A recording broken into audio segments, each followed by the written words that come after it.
section of Diversified Media Enterprises. I'm Doug Cunningham. More than 500 airport service workers are on strike in Philadelphia. They're striking over low wages and unfair labor practices at Prospect Aviation Services and Prime Flight Airline Services. SEIU 32BJ says these workers have been organizing for higher wages and better treatment on the job for 3 years. But despite that, and despite a city vote that extended the city's $10.88 an hour minimum wage to airport workers, these workers are still waiting for decent wages. Striking baggage handlers, skycaps, wheelchair agents, and cabin cleaners make as little as $7.25 an hour. We do not want to strike. My members, they don't want to strike. The last thing they want to do, but we're so frustrated that we just feel like there's nothing left for us to do. SEIU 721 union steward Tim Butcher. Butcher says the approximately 10,000 Los Angeles city workers represented by SEIU are taking a strike authorization vote after many months of unfruitful bargaining over a new labor contract. Butcher says city services have been cut so dramatically that the city workers who are left can't keep up with the work. Butcher says city workers want to restore city services, but the city won't budge in the negotiations that have gone on now for 9 months. Butcher says the city needs to stop siphoning off millions of dollars to Wall Street banks and restore city services by hiring enough staff to provide those services. We have tried to work with the city in good faith. And we've shown many times during the recession, during our last contract, we came to the city and gave up things, tens, even hundreds of millions of dollars for the city. And our frustration is that, we want to work with the city and they are not moving. For the International Association of Machinists and Aerospace Workers, a good trade deal, unlike the current proposed TPP, is a deal that's good for working people, where labor has a seat at the table and negotiations are transparent. Owen Hernstad is chief of staff for the IAM. First and foremost, there has to be transparency on the negotiations so that the public understands what's being negotiated and why it's being negotiated. We need to make sure also that labor is at the table. And it's not just labor is at the table, but that other groups from civil society are actually at the table too. Hernstad says hundreds of thousands of U.S. manufacturing jobs have been lost in NAFTA-style trade deals over the last 25 years, and we should not repeat that mistake in the 21st century. A 21st century trade agreement should work for everyone, and the only way for it to work for everyone is if we move away from the old NAFTA model that hasn't worked, and we look at new models that are not based on purely corporate investments in other countries, but that are based on improving living standards for folks that live in all of the signatory countries. You've been listening to WIN, Workers Independent News. For more information, visit laborradio.org. It's time for the Rick Smith Show. I want you to get up now. I want all of you to get up out of your chairs. I want you to get up right now and go to the window, open it, and stick your head out and yell, "I'm as mad as hell, and I'm not going to take this anymore!" I don't want to abolish government.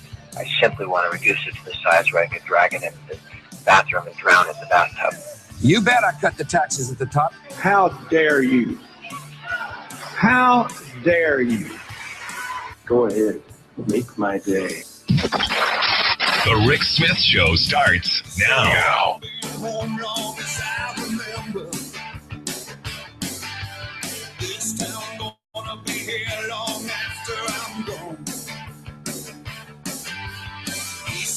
West side, people don't surrender. The pain down, but they still rise on. Oh, and this time is my time. All right, love or hate, it don't matter. So I'm gonna stand and fight. This time is my time. She got her ups and downs, but love or hate, it don't matter. 'Cause this is my town. And welcome, brothers, sisters, working class heroes. This is the Rick Smith Show. Thanks for being here today on the big program. Lots of things to get to. Lots to talk about. Pizza. Oh, we can't go a day without talking about memories. Bad pizza and ice cream parlor. I'm just blown away. It's been consuming me all day. Just to get it out of the way right from the start. we've got this Christian martyr woman who, they're attacking and abusing and all. Correct me if I'm wrong. In order to be a martyr, don't you have to suffer? Isn't there some suffering that comes with this? You just can't go on TV, say something stupid, and then cash into $500,000, $750,000. I'll bet you this hits $1 million by the end of this holiday weekend because, we're saving Christianity from the gays. It's nuts, just nuts.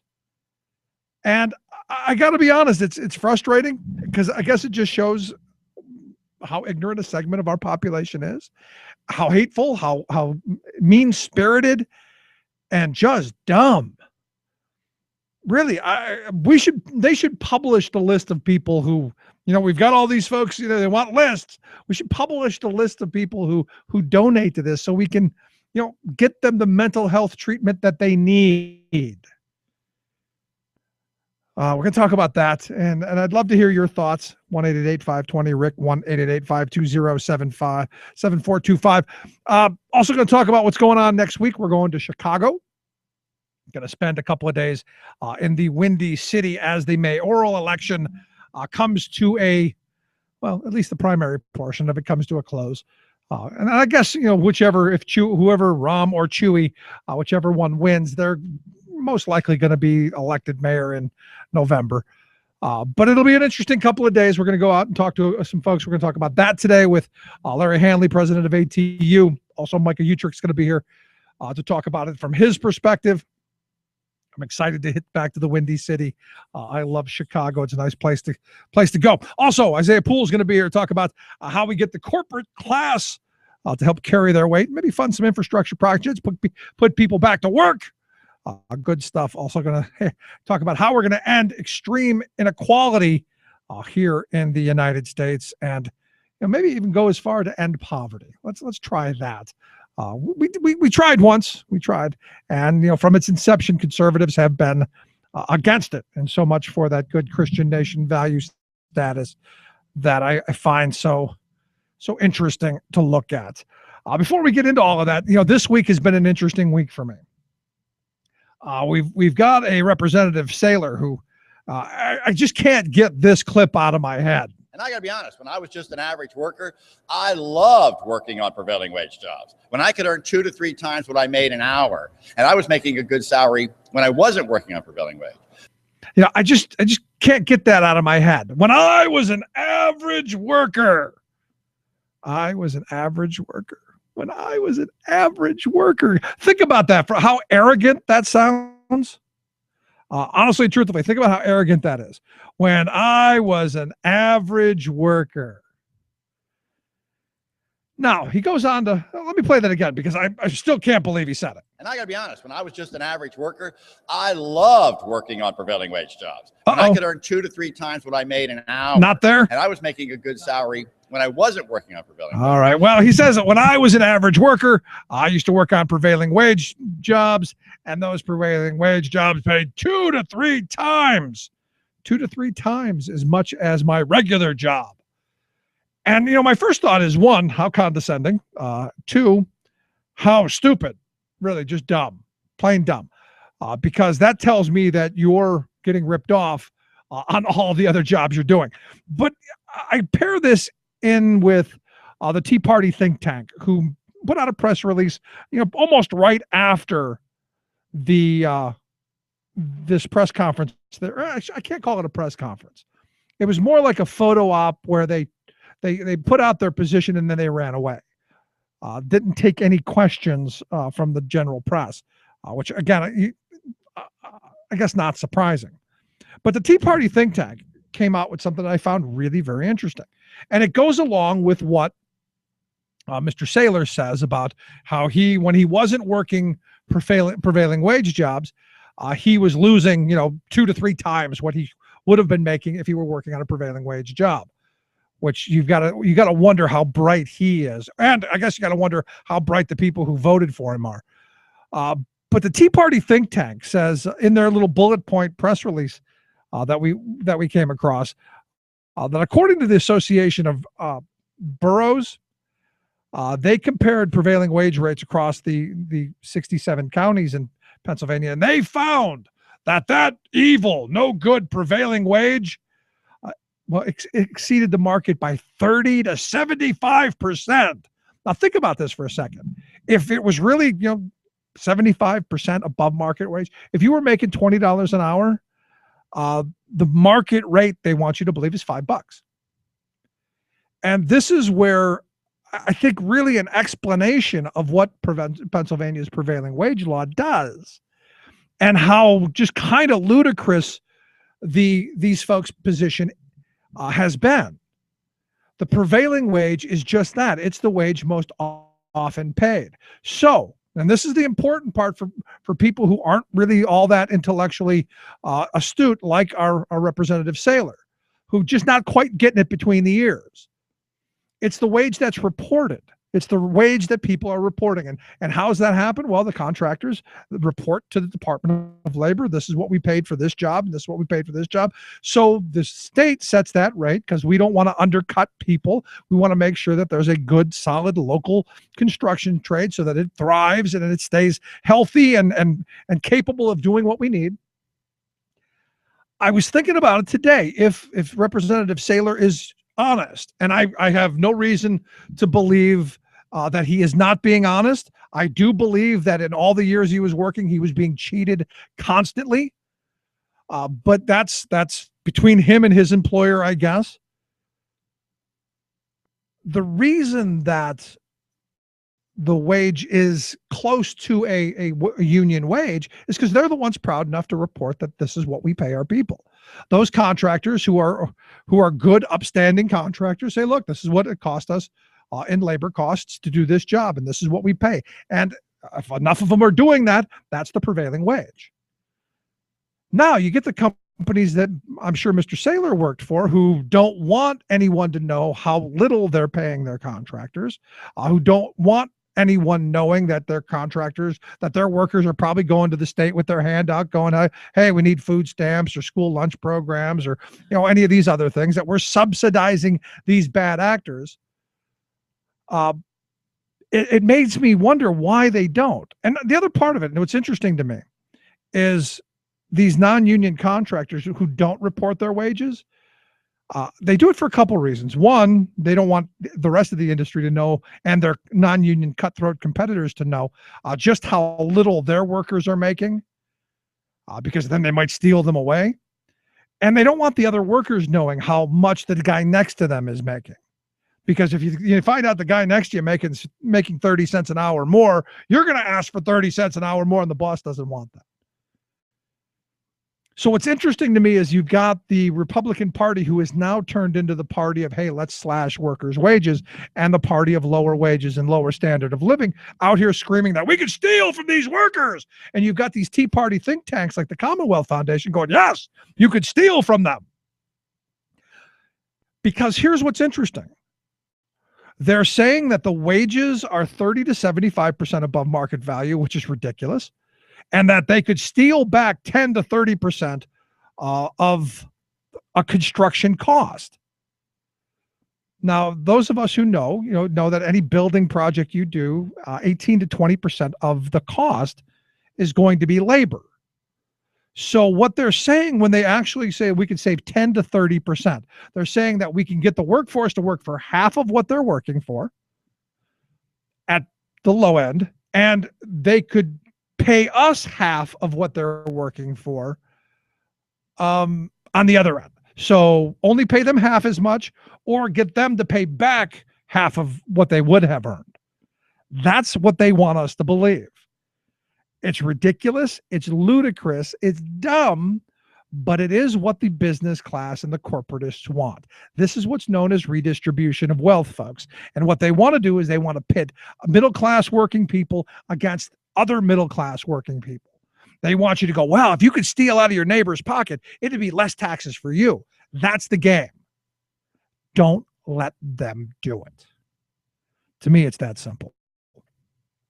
And this, again, just another one of those, we came up with a calculation that I don't think anyone buys. At least I hope not. And that's good because we had to actually find this press release. which means that I think the mainstream media has seen what these folks are up to. Let's take a quick break. Right back. Stick around. You listen to The Rick Smith Show. 10, 9, 8, 7, 6, 5, 4, 3, 2, 1, go. The Rick Smith Show.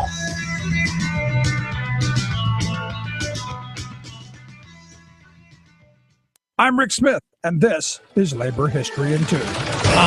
On this day in labor history, the year was 2008. At 8:48 in the morning, America Transair Flight 4586 touched down in Phoenix, Arizona. The flight had been delayed 2 hours before taking off in Honolulu. As the passengers departed the plane, few likely realized that they would be the last passengers ever to fly ATA. The company had filed bankruptcy and closed its doors. Thousands of passengers holding ATA tickets had to scramble to make new travel plans. More than 2,000 workers were out of a job. ATA had already filed bankruptcy 3 years earlier. They emerged from bankruptcy briefly when an expected contract to fly charter flights for military personnel fell through. The airline could not weather the storm. At its peak, ATA was the 10th largest airline in the United States. Its story was not unique. As many airlines went through bankruptcy since the dawn of the new century, the airlines have used actual bankruptcies and threatened bankruptcies to gain drastic concessions from their unionized workers. As part of the bankruptcy process, these airlines have laid off tens of thousands of employees, slashed pensions, and rolled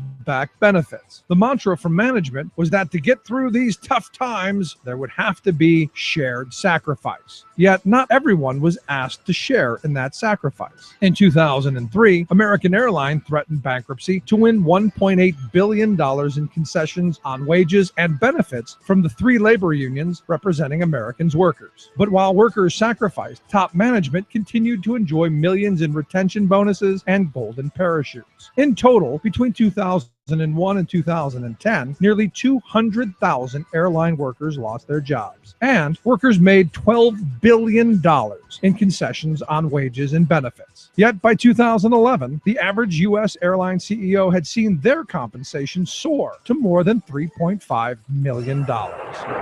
This is the Media Matters Minute. I'm Salvatore Calalori. Recent Media Matters studies found that New York City television stations gave disproportionate coverage to crimes committed by African American suspects. We studied stories where race could be identified and found that the percentage of African American suspects in murders, thefts, and assaults covered by the stations was well above the percentage of African Americans who have been arrested for those crimes in New York City. Here's Rashad Robinson, Executive Director of the civil rights group Color of Change, to explain how this can affect people's perceptions. If you were to believe local news in New York, you would think that 72% of assaults were committed by Black folks. But that number is not even close to correct when you compare it to NYPD arrest records. This type of overrepresentation, sends a message that it's okay and it's justified to fear Black folks. And that then plays out in our criminal justice system with policies like broken windows and stop and frisk. For more on this and other stories, please visit MediaMatters.org. Chances are, when you took a shower this morning, an AFSCME member made sure that water was clean. When you drove to work, an AFSCME member maintained the road. When you rode an elevator, an AFSCME member inspected it. I'm David Philman, Executive Director of AFSCME Council 13, the American Federation of State, County, and Municipal Employees. AFSCME members enforce regulations, keep prisoners behind bars, take care of patients, protect the environment, and more. The work isn't glamorous. The salaries aren't high, but AFSCME members serve the public in every aspect of our daily lives. Chances are, you'll never see that AFSCME member working in a sewage plant, diving underwater to repair a bridge, or answering a 911 call. But aren't you glad they do? For more information, visit AFSCME13.org. We are AFSCME. We make Pennsylvania happen!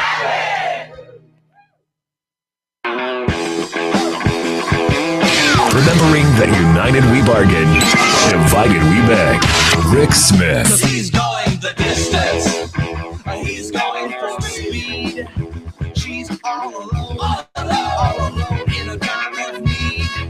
Welcome back to the Rick Smith Show. Check out the website, thericksmithshow.com. So you remember yesterday we talked a little bit about what's going on in Chicago with the Chicago Transit Authority trying to, I guess, basically make it illegal for coworkers to talk to each other about the mayoral race. And I remember saying that this is a bit odd. I know the ATU is going to do something about it. And I found out that they did. And now there's been a court injunction against the Chicago Transit Authority from doing anything to the workers, as I understand, which is why we've asked ATU's president, Larry Handley, to come talk to us and fill us in on the details. Larry, thanks for taking time for us. Hey, Rick, my pleasure. So am I getting this right? The Chicago Transit Authority is basically saying you can't talk to your coworker? Yeah, that's it. And, you know, if anyone is listening today who's not a billionaire, this is something that concerns you.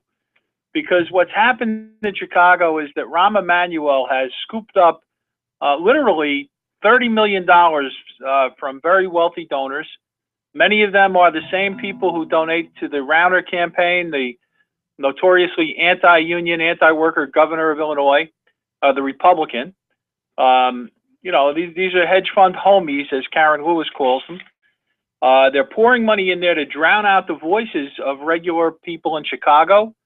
And that wasn't enough for Rahm because, you know, he's the kind of bully that really needs to stomp out every possible hope of talking against him. So what he did is he issued an order through the Chicago Transit Authority that he controls. And the order said that it would be a violation of state ethics law for bus drivers to campaign in lunchrooms at transit facilities on behalf of his opponent, Chuy Garcia. He said to do any campaigning at all, but this was clearly intended to stop us from talking to our members about Rahm's awful record and about voting for Chuy. Right. And the bigger picture, bigger question for me as you're laying this out is that question, do you lose all of your rights as a citizen once you cross that threshold into the employer's domain and their domicile? And that to me, that's the bigger question. Well, according to a federal judge, you don't. According to Rahm, you do. But again, if you take this in the context of what's going on right now in Chicago, with the fact that the airwaves are full of advertisements paid for by billionaires to accuse Chuy Garcia of everything, including original sin, and drown out the opposition. And then you take it to the next level and say, now, if you work for the Chicago government, you can't talk about this election at all, anywhere near the workplace, even though you're off duty. It's a really reprehensible thing. And it is something that other folks in the Democratic Party really ought to stand up against. Absolutely. And for, listeners here in central Pennsylvania, this is what national elections and local elections are eventually going to turn into, if they're not already. It's the one with the most money. Yep. And listen, you don't have to take our word for it. A federal court judge has now enjoined the mayor. He had to restrain the mayor. Think about that. The mayor of the third largest city in America, a Democrat, had to be restrained from violating the United States Constitution. By the way, in his oath of office, he swore to uphold that Constitution, and he's out there violating it. And anyone who wants to Google Rahm Emanuel and the First Amendment, you'll find he has a long history of scoffing at the Constitution and scoffing at the First Amendment. Yeah, but as I've talked to my friends in Chicago, this for them is not so much anti-Rahm as it's we need a fresh voice, and this guy Chuy Garcia, what I'm told, is a good guy. Chuy is a regular neighborhood guy who has spent his life both inside and outside of politics. He ran a nonprofit for many years in community service, and he's just if you meet him, his decency comes across. And Rahm, on the other hand, is a banana republic type dictator. He reminds me of something Jimmy Breslin once said about Rudy Giuliani. He said, all this guy is a small man looking for a balcony. And that's really, what Rahm Emanuel has turned out to be. Wow, that's an interesting statement. But I look at this, and to me, it's another one of these moments where the friends that working people are supposed to have in the Democratic Party, not so much. I mean, you look at Rahm's been right there in the attacks on public education, right there with a lot of the anti-worker stuff, maybe not as far as the Rawners and the Scott Walkers, but I wouldn't say a friend. Not a friend. And also, Chicago in his 4 years in office has seen, billionaires and Wall Street brokers enriching themselves from the city budget, doing things like investing the pension money ripping off the pension fund essentially by drawing down huge multi-million-dollar fees for investing that money while the pension system is going bankrupt. And Rahm's approach, he calls it reform. His approach to fixing the pension system is not to chase out the money lenders, essentially, the money managers. He calls reform reducing people's pensions. Or rather, he calls reducing people's pensions reform. Yeah. And this is what we're seeing in many places in the U.S. And you know what? We as people in the labor movement and working people who are not billionaires need to stand up against this. And then when they go so far as to say, and not only that, we're going to put a piece of tape over your mouth when you come to work so you can't tell your fellow workers how you feel about politics, that's something that every union member should stand up and oppose. And not just a union member, every working person, every citizen, every person who takes their right to free speech as something that is sacred. I mean, to me, that's the huge thing in this. I thought they were all in unions. I'm sorry. No, you're right. Every American should stand up against this. Even the billionaires, because someday somebody's going to come along and put a piece of tape on their mouth too. Yeah, I mean, because I look at Illinois right now is a place that I'm watching closely, because you've got this billionaire rich guy as the governor there saying that we're now going, since they know they can't pass this no rights at work stuff in Illinois, they want to do little bits and pieces, little pockets of right to work. And I got to be honest, I think I would want somebody as the mayor of Chicago who's going to stand firm for workers and not so much I don't know. Well, the other thing you have to know about Rauner, the governor of Illinois, is that in large part, he made his money on for-profit colleges, universities, and schools, which is really, one of the industries that sprung up like the bad mortgage companies that has bilked American kids and bilked the federal student loan program, and forced millions of our kids into debt, chasing degrees that they never got in these for-profit colleges, or degrees that aren't worth the paper they're really written on, because the sad reality is nobody recognizes them as worth anything. That's right. And that's a horrible thing.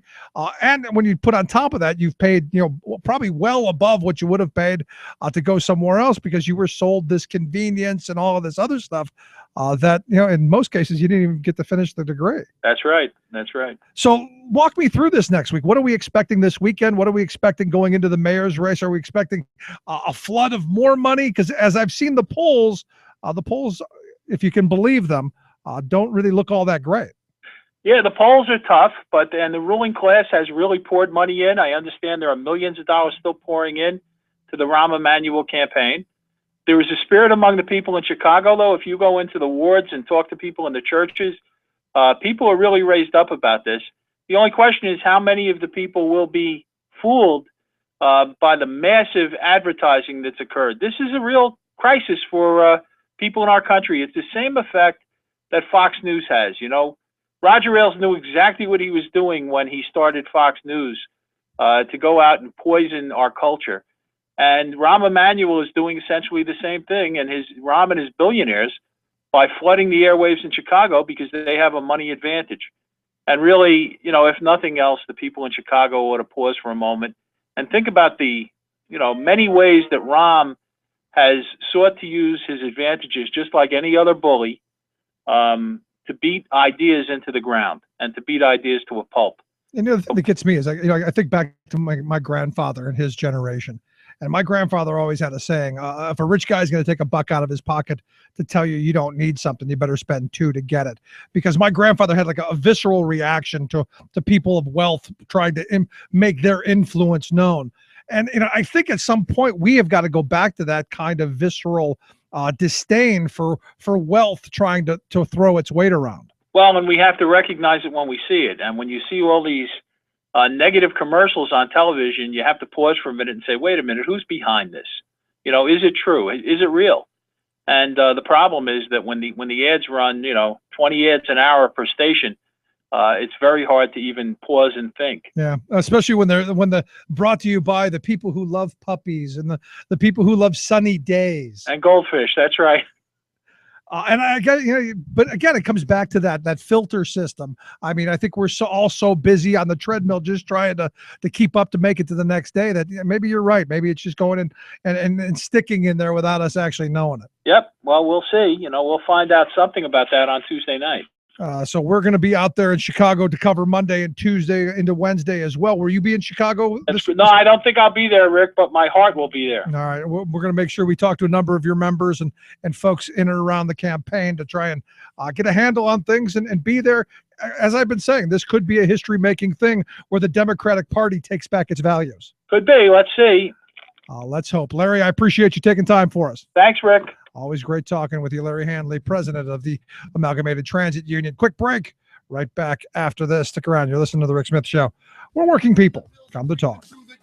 It's desperate times, so desperate measures we explore. Marching on the Capitol to lobby leaders for involvement. 3,000 people screaming out, "Where's our government?" Lawsuits and arraignments, members under company surveillance. Public divided, either they love us or they hate us. Lost billions off our back, and it's still not enough. They should have took into account that we never give up. We'll be here one day longer.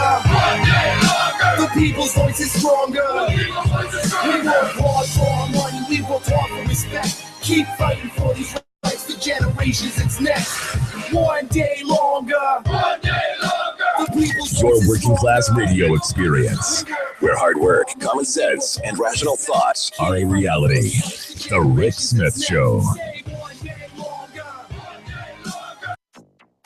We're in an historic drought, and that demands unprecedented action. First ever mandatory water restrictions announced in drought-stricken California. You can tell people not to water the lawn and don't wash the car, but 80% of the usage is agricultural. But no cuts for the state's powerful agriculture industry.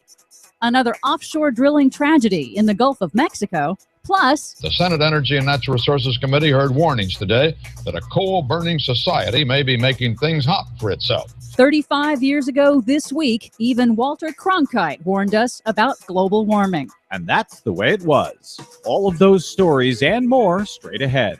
From BradBlog.com, I'm Brad Friedman. And I'm Desi Doyen. Stand by for 6 minutes of independent green news, politics, analysis, and snarky comment. It's going to affect golf courses, people's lawns, universities, campuses, all sorts of institutions. But not farmers or frackers. Am I right, Governor Brown?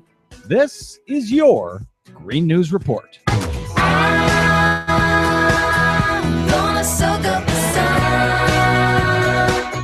Okay, Desi Doyen, big news out here in California. But before we get to that main story today, bad news once again out of the Gulf of Mexico. Yes, unfortunately, more fossil fuel deaths. At least 4 people were killed and dozens injured when a fire broke out on an offshore drilling platform owned by Mexico's state oil company. But the state oil company says that at least they were able to prevent an oil spill. 4 deaths, but at least we're not going to be looking at another BP Deepwater Horizon disaster all summer long. That's right. Now on to our main story. Reality bites California. We're standing on dry grass, and we should be standing in 5 feet of snow. In a dramatic press conference atop a snowless Sierra Nevada mountain, following officials announcing a new record-low snowpack, California Governor Jerry Brown this week ordered mandatory water restrictions for cities and towns across California to reduce their water usage by 25%. We're in an historic drought, and that demands unprecedented action.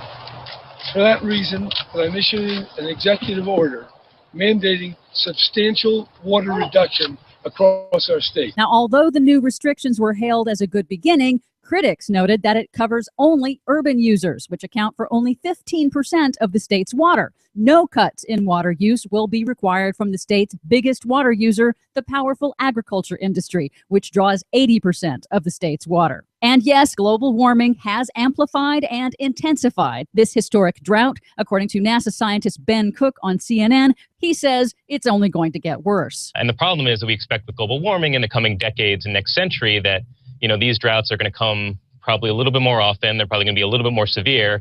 And because there's so many people now in these regions, it's going to be that much more impactful. Desi, we have been reporting on these problems for now more than 6 years here on the Green News Report. We have been warning about what was coming.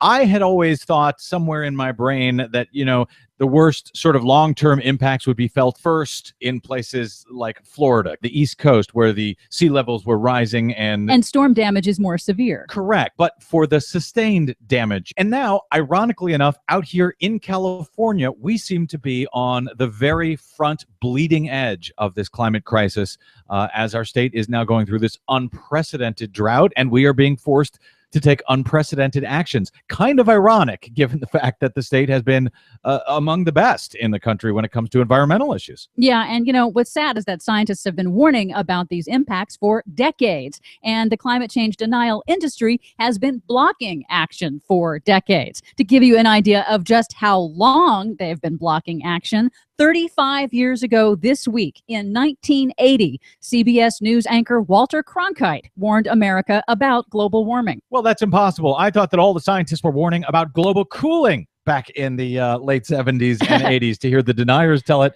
of course they weren't. More scientists were warning about warming than cooling, barring at least one sensational magazine cover back in the 70s.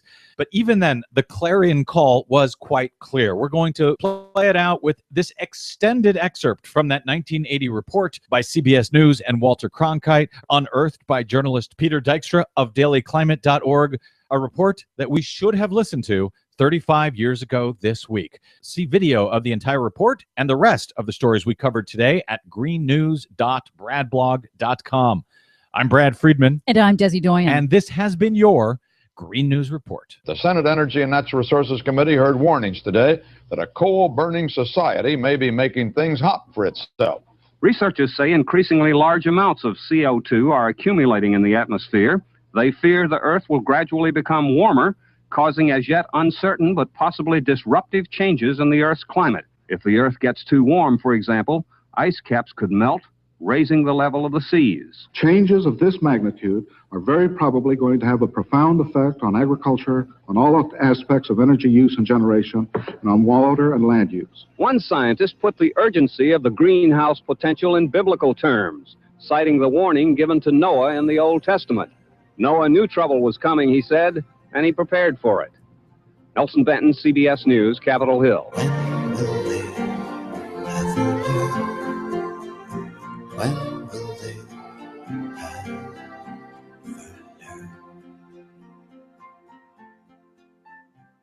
Making the blue blood see red. The Rick Smith Show. Welcome to the new dark ages. Yeah, I hope you're living right. These are the new dark ages, and the world might end tonight. Well, I gotta tell you, that would be taking us back to the dark ages. I'm waiting for the voting sponsors to come back. The only way you're going to be able to vote is if you take a sponsor into the voting booth with you. You poor people, because you can't be trusted with that thing called the vote.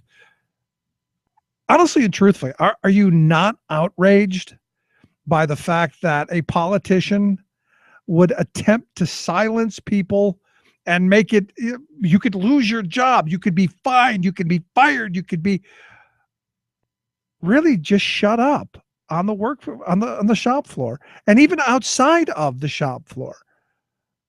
The audacity. But this is where we are heading. This is the position that we're going, and this is the scary thing to me, Sean. And when I look at this, this whole idea that we're going to somehow magically say that coworkers can no longer talk to each other, although employers have been trying that for years, because if they talk to each other, they may actually figure out how badly they're getting screwed in wages. They may actually find the guy next to him is making a quarter more. Can't have that. That would be horrible. Just horrible. Is that what Larry was saying with the CTU workers? That was like it would go against campaign laws or something like that, like having public workers there talking didn't seem to be any real justification. They just said that you can't do it, and no city worker and no transit authority worker is going to be able to talk to their coworkers about this election. And it's just mind blowing. And obviously, it makes you quickly a judge said, no, you can't do that. And it also makes you wonder what life under Rahm is like out there in Chicago, and how much of a bad Democrat that he is. Like, he's running from the. It seems like he's running scared from the people. He's not running for the people. He's running from them. And trying to shut them up, shut their detractors up. And this is the weird part about what's going out there in Chicago, because you do have the unions that are kind of divided. So Rahm's now going after the ones that, and ATU is in the Chewy camp. They've come out and said that. So obviously he's going to try and silence his opponents. And that's what that's about. And that should scare not just Democrats, but that should scare citizens. Because when you have politicians who are really going against the Constitution, and that one thing I think we all hold very, very sacred, that freedom of speech, I don't know. I got to tell you, maybe there should be a Kickstarter campaign or an Indiegogo or a GoFundMe or some kind of campaign for Chewy, who honestly, I much more of a martyr than this woman with the pizza joint. Or maybe some slighted CTU worker that maybe was hurt during the last contract negotiation or something like that, and make a martyr out of them, because they could probably use $750,000 right now. I didn't check lately, but I think it might be close to 800. Jeez, just nuts. And the other part of this to me is, you look at the political process, and I've always been a firm supporter of people's right to vote, and encouraging people to vote. And I understand Dalen Leach is about to reintroduce his legislation that would, I guess, same-day registration, bring that into place.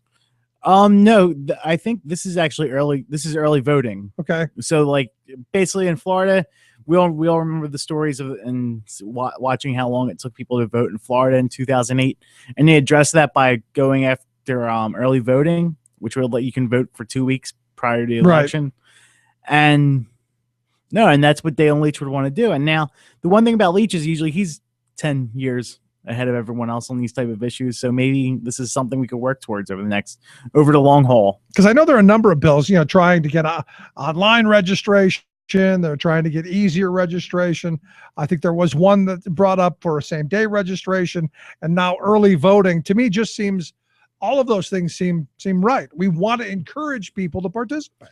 Yeah, and I think imagine what would happen if you instead of encouraging them to participate, you were forcing them with mandatory voting. And I think that's just a really dumb idea. Not there. But it's what Paul Weyrich says, they have the vote leverage when people are suppressed and thumbed down. So what do? You encourage them to vote by expanding the access to maybe Sunday voting or the weekend voting in some states, and give them a reason to vote. Yeah. And give them a choice. I look at Rahm and your average, run-of-the-mill Republican, and I don't see an awful lot of difference. I think back to my friend Jake. Jake ran for state house here, and I think the 102nd district here in Pennsylvania, and they had really an off-year non-presidential election. They had a significant turnout. They had a really high turnout in his district. In fact, a little higher than probably most of the districts across the state. And I argued that it was because voters actually had a choice. There were 3 candidates in a write-in, so there were choices to be had.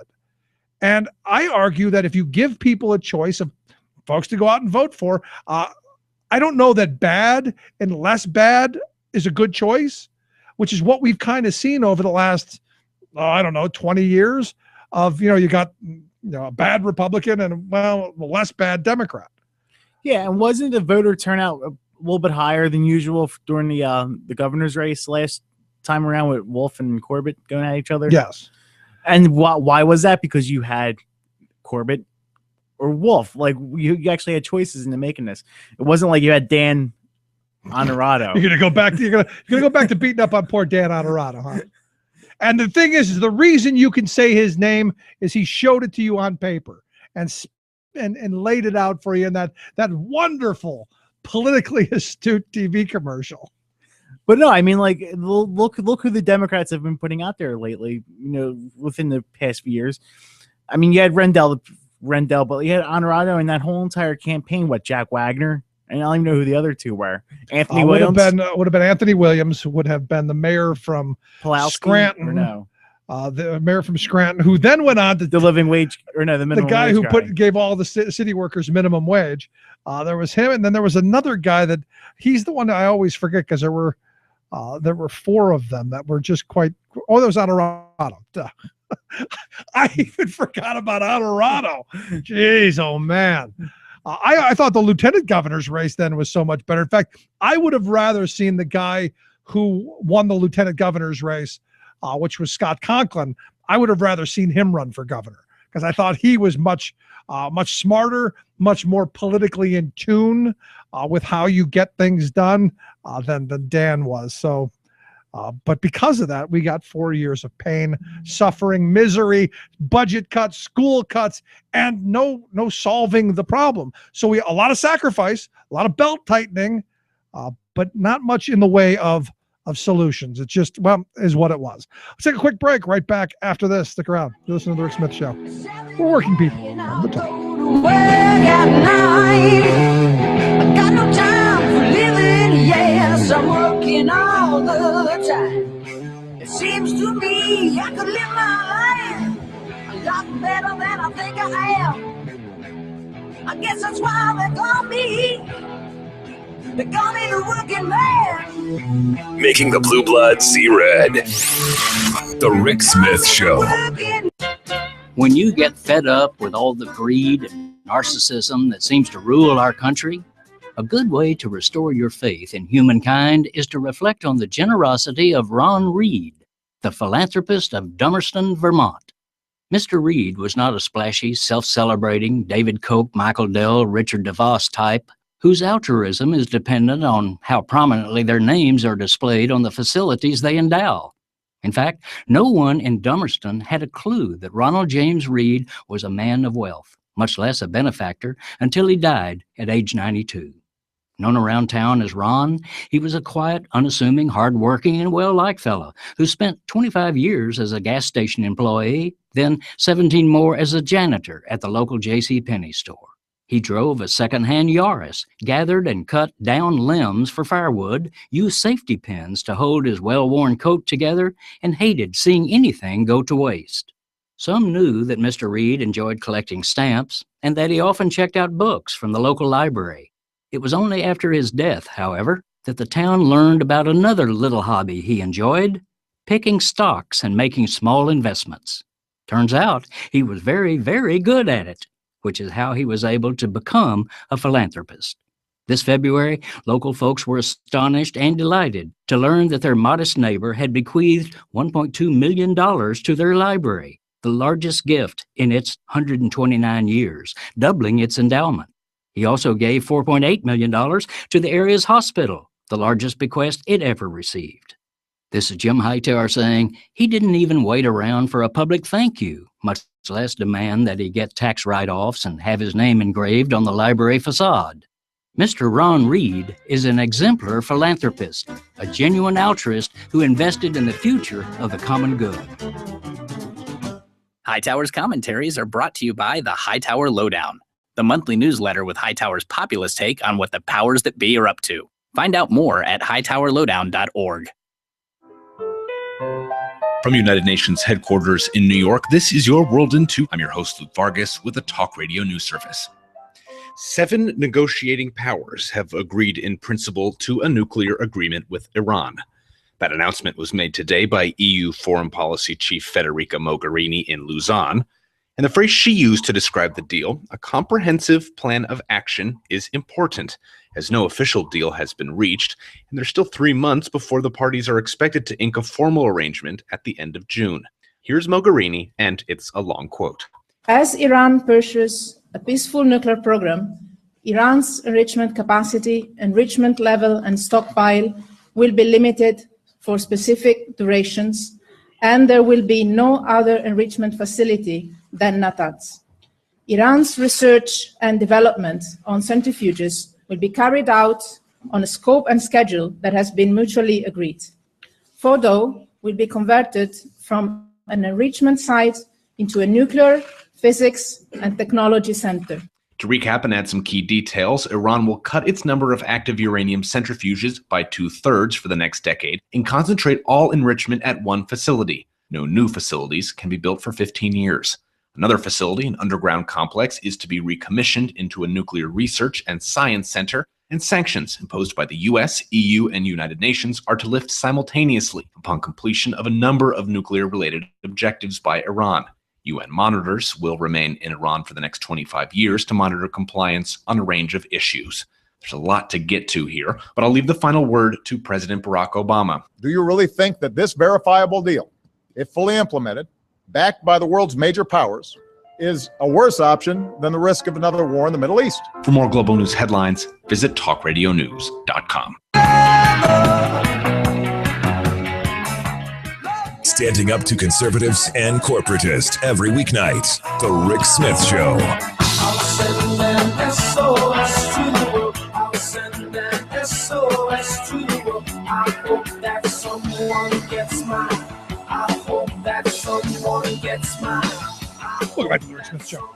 I look at Chicago, they're one of the main places that's done the whole charter school privatization, go after public education thing. And one of the, in Chicago, where the teachers have actually come together and I think done a fantastic job of fighting back against this corporatized movement of education. And, to me, it's one of those moments where, as I've been saying about a lot of things, be it infrastructure, education, investment in our military, whatever. It's not this hat in hand begging position that we should be in. I'm waiting for the day where you see, one of our, aircraft carrier with big banners on the side of it with corporate sponsors. We'll see our, planes looking like NASCARs, which is basically what we've done to education. And, with my kids, I've got 3 kids in public school, and their school is a good school, not as badly underfunded as some, but worse off than others. And they're always doing these fundraiser things. They're always asking for money. Hey, we need to do this, and the box tops and the labels and all of this stuff to try and pour in pennies to cobble together something of a budget. And I found it interesting. Josh Israel over at Think Progress put out a piece on the for-profit fundraising industry that has propped up that evidently, and this is one of those things that I don't, and I'll be honest about it, and you can think whatever you want about me, I don't do any fundraisers. I refuse to participate. When my daughter was in Girl Scouts, I refused to do the whole sales, warehousing, and distribution gig that every Girl Scout is put in the middle of.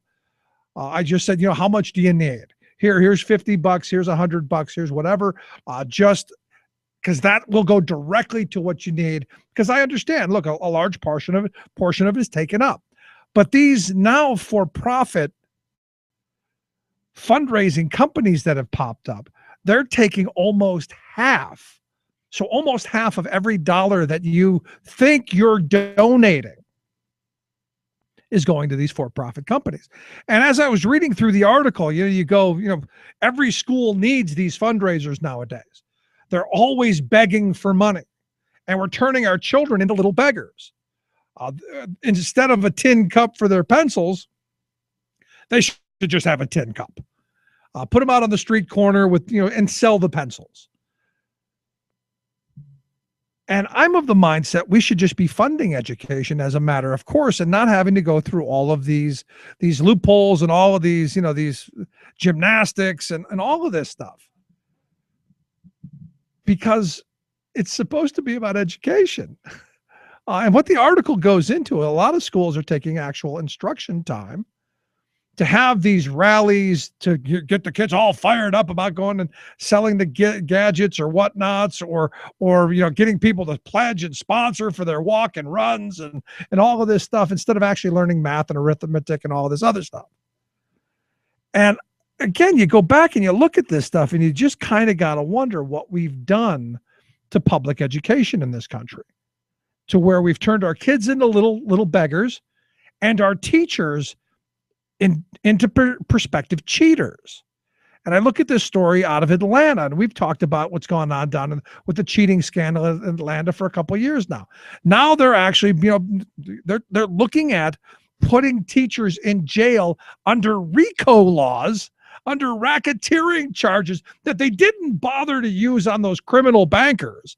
But we're going to throw teachers in jail who were ordered by their superiors to change test scores and to change tests. I'm not condoning it. So don't send me emails saying, wow, you're condoning cheating. I'm not. One, I think the tests are dumb. These are not how you judge a person's intellect. This is not how you judge whether a kid knows something or not. It's just not. But what these systems that we've put into place now have done is, one, we've turned our kids into beggars, and two, now the teachers, because their pay is dependent on little Johnny and Susie circling in the right bubble, we've now put them in a position where they've got to make these choices. And sadly, these folks in Atlanta made the desperate choice to try and save money for their school and do a really stupid thing. And, I just kind of, I step back. Look, you've got something like, 35 of these teachers and administrators and principals and who were charged in this thing. And I guess many of them have pled out, and, they're going to see time. And while I think what they did is horrible, I got to be honest, that you put these schools in this situation because of No Child Left Behind. That if the test scores aren't there, and this was the dumb part of No Child Left Behind, if you continually fall behind on the test, we just keep taking money from you because the money is the incentive for you to do well. Doesn't that seem kind of stupid to you? I mean, on some level, doesn't it seem kind of dumb that you would set up a system that is going to create this culture of we've got to pass this test at all costs? It just seems kind of dumb to me. A good thing I did see this week on the education front, Stanford University, they announced that they were going to accept more students who aren't going to have to pay any tuition. They're saying that any families who make less than $125,000 a year and have assets less than $300,000, and that would include any home equity or savings or any of that, without looking at retirement, you won't have to pay a dime in tuition, which Stanford's tuition is about $46,000 a year. And if you fall under $65,000, you won't have to pay any room and board, which I guess is another almost $14,000, a little over $14,000. So you're talking $60,000 a year to go to Stanford, and good for them. They're saying if you fall within this, you're not going to have to pay any tuition or any tuition and room and board. But when you look at the school's endowment, which just kind of shocking, $21 billion. $21 billion. Let me say that again. $21 billion with 9 zeros, a 21 and 9 zeros behind it. That's how much they've got stashed in their rainy day fund. So, it's nice charity. I think it's more about good PR, because I would have to think, even if you had all of your students, you could just live off of paying for those students' tuition off the interests off that $21 billion endowment. I find it one, good for them. But one of those amazing things. Now, if you can only get the rest of the schools who are sitting on these hoards of cash to do the same thing. And I know they've done some, but not nearly enough in my view. Anyway, if you missed any portion of today's program, thericksmithshow.com. That's where you go to get the podcast. The Rick Smith Show app on the smartphone. Take the program on the go wherever you go. And as always, you can email me, rick@thericksmithshow.com, especially if you've got any good pizza stories. I gotta know more about the pizza. And we're going to spend more time on the pizza. It's all about the tomato pie, actually. It's about the tomato pie. I'm going to take a quick break. Right back after this. Stick around. You're listening to The Rick Smith Show. We're working people. Come to talk. One of these days we're gonna wake up and find a new day. One of these days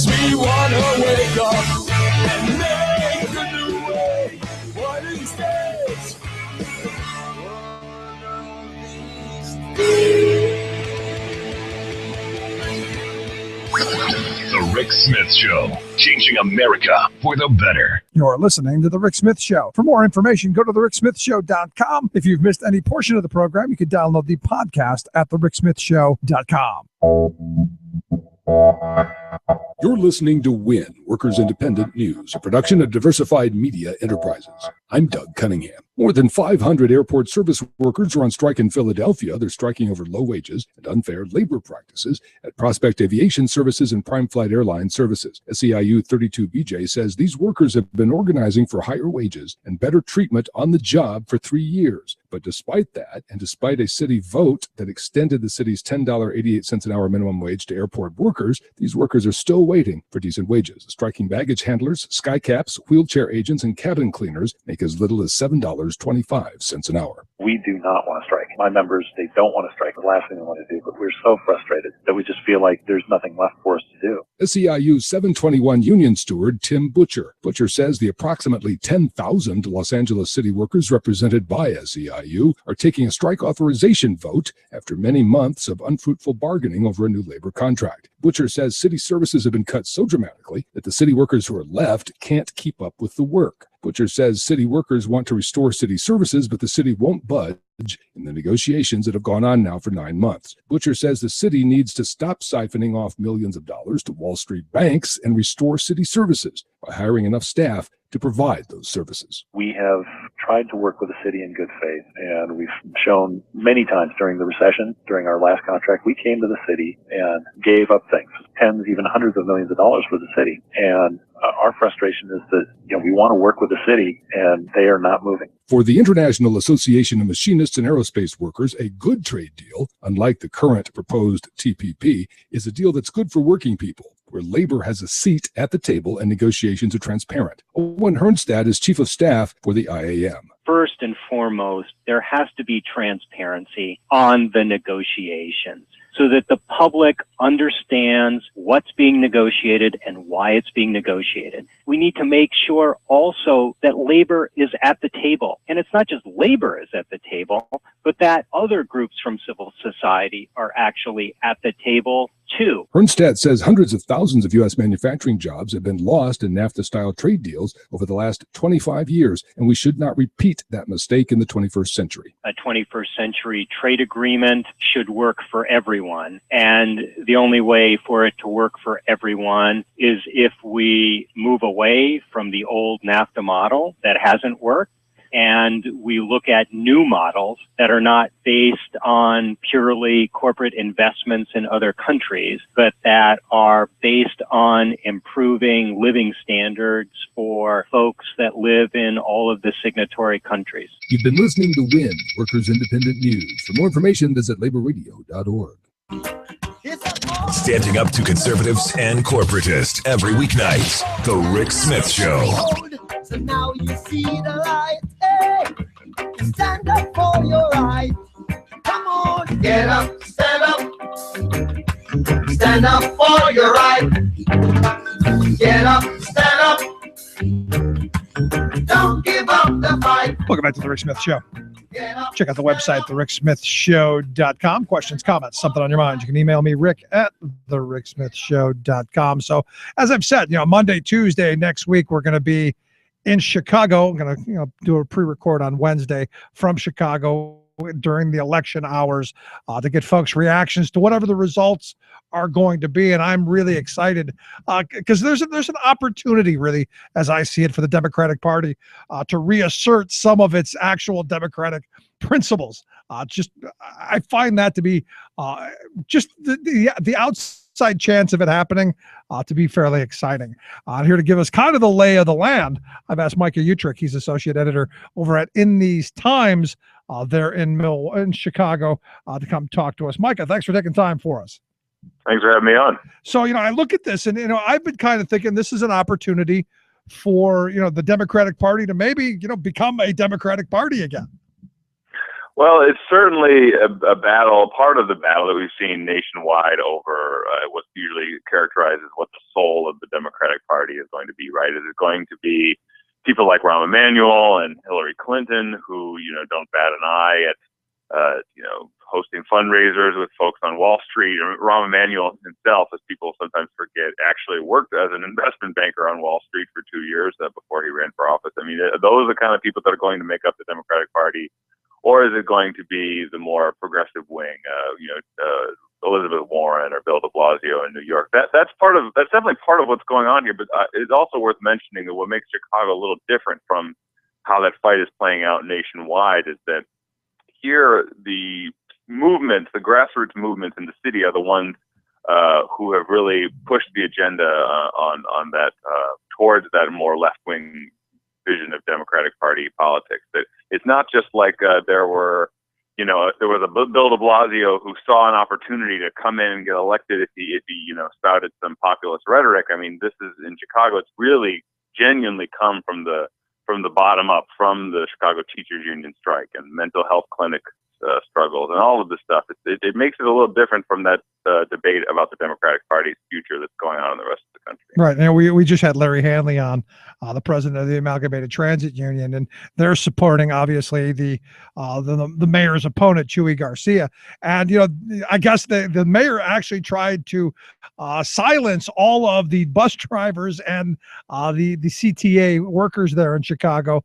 But the ATU went and got an injunction against the mayor's order, which again is just one of those undemocratic principles to shut people up and silence your opponents and try and somehow influence their vote in that way. Yeah, and I haven't heard a ton of stories about that happening here, because I think Emanuel has mostly been counting on the fact that his overwhelming amount of money is going to be able to win this thing for him, as well as the sort of slight lack of name recognition for Chuy. But the bigger problem for Chuy is that Rahm has $30 million between his campaign fund and his super PAC, which he's used not only for himself but for his allies on the city council, and they've been used to either attack incumbent progressives on the city council or to go after progressive challengers to the mayor's allies. And so I think he's hoping that he won't even need to take too many of these measures, like silencing rank and file transit workers, because his blanketing the airwaves in Chicago with his ads and his strong name recognition, all of that is going to be enough to win. He's hoping that the money will be enough. He's got a ton of that, as you said. I thought it was interesting. You wrote an article not too long ago pointing out that evidently the mayor's, even with all that money, not the greatest of tippers. That's right. Yeah, there's a famous picture, well, now famous, as of about a week ago, that was floating around the internet of Rahm Emanuel, arm in arm with a guy, an African-American guy, and Rahm has this huge smile on his face, and the other guy has a total, stone cold. He's not happy to be hugging Rahm Emanuel, and I found this guy through social media, and I called him up, and he said, "Oh yeah, I hate Rahm," because he didn't say I hate Rahm. He doesn't like Rahm because he's closed the schools. There's all this violence in the South Side and West Side and African-American neighborhoods in Chicago. But also, did you know that he once left my coworker a 37-cent tip, and he does this on the regular? And I'm like, oh, really? And so I called up his coworker to confirm whether it's true. And he said, yeah, the guy left me a 37-cent tip. So apparently working on Wall Street for 2 years and making several $1 million wasn't enough to leave more than 37 cents on a $7 bill at a cafe. So he's one of those guys who, when he touches a quarter, the eagle screams. Is that what you're telling me? That's what I was told. I can't say one way or the other, but that's what I've told from people who have been tipped by him in the past. Not surprising, I guess. But the thing that gets me is, and you look at this, and it was interesting what you pointed out. The guy closed down schools and all of the problems that are there. Do the folks that you talk to on the streets, do they recognize the privatization schemes, the push to shut down public schools and charterize? Is that front and center, or is that just something that's kind of in the background? Oh yeah, education issues are one of the principal issues in this election, along with I'd say crime in the city's poorer neighborhoods. I say those are the two biggest issues, and no one is happy about those issues. I mean, numerous polls polls during the Chicago Teachers Union strike, polls during the fights over school closures that were happening in 2013. All of these polls showed that Chicagoans were overwhelmingly opposed to those measures being carried out, especially Chicagoans, Black and Latino people who are on the south and west sides and southwest sides, who are the ones who bear the brunt of these policies. And I've never talked to anyone. Certainly, I've never talked to anyone in those neighborhoods who's ever had anything good to say about those policies. The problem is, I think that Chewy is still not someone who is extremely well known throughout the city. The day after the election, actually, I was riding a bus, and there was one of the city's free daily newspapers was sitting on the seat next to me. The guy picked it up and he said, "Choi, here's this guy Choi won." He thought that Chewy's name was actually Choi. So this is the day after the first round of the election. So people still don't quite know exactly who this guy is, but it's a testament, certainly. And I should mention that the part of the reason for that is because he had to start his campaign so late, because Karen Lewis, the president of the Chicago Teachers Union, was planning to run, but then had to drop out. So it's not necessarily Chewy's fault. He's a bit at a disadvantage here. But I think it's a testament that even with all of the disadvantage in money, the disadvantage in name recognition, the still polls show the race. Some polls show the race to be fairly close, and it's really a testament to how angry people are at this whole austerity agenda that's been carried out here, the closure of the schools, the closure of the mental health clinics, all of that. That is definitely not a popular agenda, especially among working class Chicagoans. So the question then becomes, does that anger turn into people actually next Tuesday going to the polls and casting their angry vote?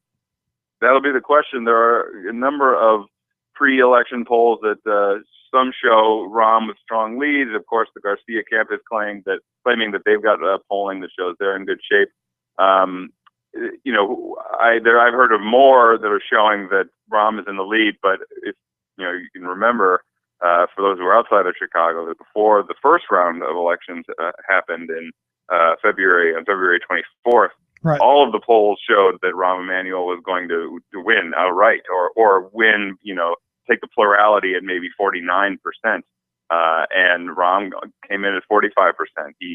All of the polls had been wrong, and no one expected there to be such a anti-Rahm vote that first time around. And so who knows what's going to happen? It's an election that the people who are voting against Rahm are not your typical voters. They are people who are in these working class and poor communities who have felt the brunt of these policies and may be driven to the polls just because they've said we've had enough, we can't deal with this anymore. Yeah, earlier we spoke with Larry Hanley, and he was saying that the airwaves in Chicago are just saturated with Rahm ads because, as you even pointed out, he's got such an overwhelming monetary advantage that the question then becomes: is this what the face of elections are going to be?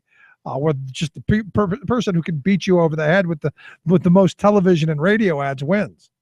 That's right, and I have to say, this is anecdotal, but I am out and about in Chicago a lot, and I'm looking for these kinds of things. And I don't see, I literally have not seen a single person out, visibly identifiable as out for Rahm, wearing a Rahm button and knocking on doors or things like that. I've seen tons of people who are out knocking on doors for Chewy. I've seen lots more, signs in people's windows and things like that for Chewy than for Rahm. So it's clear that Chewy is the one. His campaign is the one that is out on the doors and actually speaking to average people, knocking on their doors and meeting them in public. And Emanuel's, the extent of his campaigning has been most of it has been just sort of greeting people at train stations, which is fine, but it makes for a sort of, you're shocked, you're surprised to see the mayor greeting you at the train station, and before you can think of a coherent thing to say to him, you've already had to walk by him. And so it's I think there's been a much stronger grassroots pounding the pavement effort that I've seen from the Garcia campaign than from Emanuel. But it's because, as you said, he's counting on being able to just saturate the airwaves, and Lord knows the city has seen. You see Rahm ads all the time on TV and on the radio. He's counting on being able to saturate the airwaves and that being enough to carry the election for him. Yeah. How have the debates gone? I mean, I know they've had a couple of debates. How have the debates gone, and have they, in your opinion, moved the needle any, or not? Well, I'm no pollster expert, but I watched all three of the debates, and Chewy has been hammered very hard on not having a clear financial plan for how he's going to dig Chicago out of financial hole that it is currently in. And to be honest, I don't totally disagree with that. I have not heard a lot of very strong specifics. Certainly, Chewy has not been as specific as he could be about, we need to tax the banks, we need to, hit the 1%, all of that kind of stuff. But for the last two debates, especially, Chewy came out extremely hard against Emmanuel, and I think helped establish himself more in voters' minds and showed him as a kind of tenacious figure. The most famous event that happened, the most famous moment that came from the last debate, was the host asking Chewy Garcia about his son, who has had a number of legal problems and indicated that he was in a gang and may still be in a gang on Chicago's southwest side, Little Village, which is a predominantly Mexican-American neighborhood. The question was something along the lines of, well, if your son is in a gang, how can you expect Chicagoans to trust that you will be able to, keep down the violence in Chicago's neighborhoods, which is just an incredibly, offensive question, one that I think is out of touch with the realities of a lot of working class and poor people in the city, and who know how difficult it is to keep your kids out of gangs. But that was the big event, this unfair question. But what I think is going to come out of it is people, being reminded that, this guy, Chewy Garcia, is someone who comes from the neighborhood level. He comes from the barrio, as he says. He comes from a very poor and working class Latino neighborhood where you have to worry about things like gangs, which is what perhaps the majority of Chicagoans in the city have to worry about. They have to worry about their kids succumbing to gang violence or joining a gang and all this stuff. And it reminds them that the stark difference between the investment banker and the politician whose son who still struggles with his son and with legal problems. So there have been a number of important moments that have happened in the debate. Who knows whether they'll sway anything or not? But and that's what we'll see Tuesday. Yeah.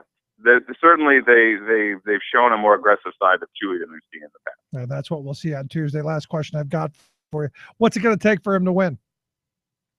It'll take more I think votes. Probably what's that more votes? Right, the same thing it always takes. But in particular, the people who have been affected by these policies, by school closures, by mental health clinic closures, the union members who have been hurt by his policies, his privatization policies, or his hardlining contract negotiations. It's going to take them getting out there, at a real grassroots level, speaking to other community members who have experienced the same thing, and getting them to say, maybe you don't know this guy, Chewy Garcia, very well. It's always a scary thing to vote for somebody like this, but we've seen the policies of Rahm Emanuel. We've seen what the austerity agenda looks like in Chicago, and we know that it's hurting the city very badly. And they'll have to be the ones to convince their neighbors and their fellow community members on that basis that they have to get out there and vote by Tuesday.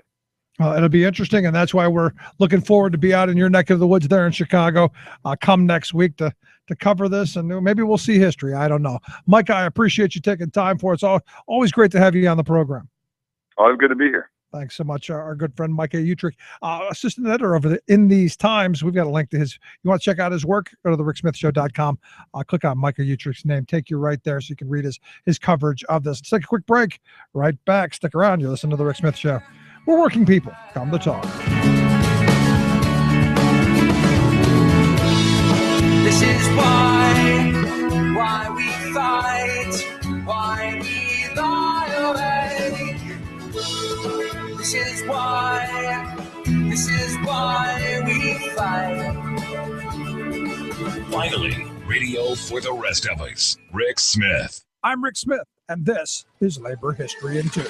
On this day in labor history, the year was 2008. At 8:48 in the morning, America Transair Flight 4586 touched down in Phoenix, Arizona. The flight had been delayed 2 hours before taking off in Honolulu. As the passengers departed the plane, few likely realized that they would be the last passengers ever to fly ATA. The company had filed bankruptcy and closed its doors. Thousands of passengers holding ATA tickets had to scramble to make new travel plans. More than 2,000 workers were out of a job. ATA had already filed bankruptcy 3 years earlier. The emerged from bankruptcy briefly. When an expected contract to fly charter flights for military personnel fell through, the airline could not weather the storm. At its peak, ATA was the 10th largest airline in the United States. Its story was not unique, as many airlines went through bankruptcy since the dawn of the new century. The airlines have used actual bankruptcies and threatened bankruptcies to gain drastic concessions from their unionized workers.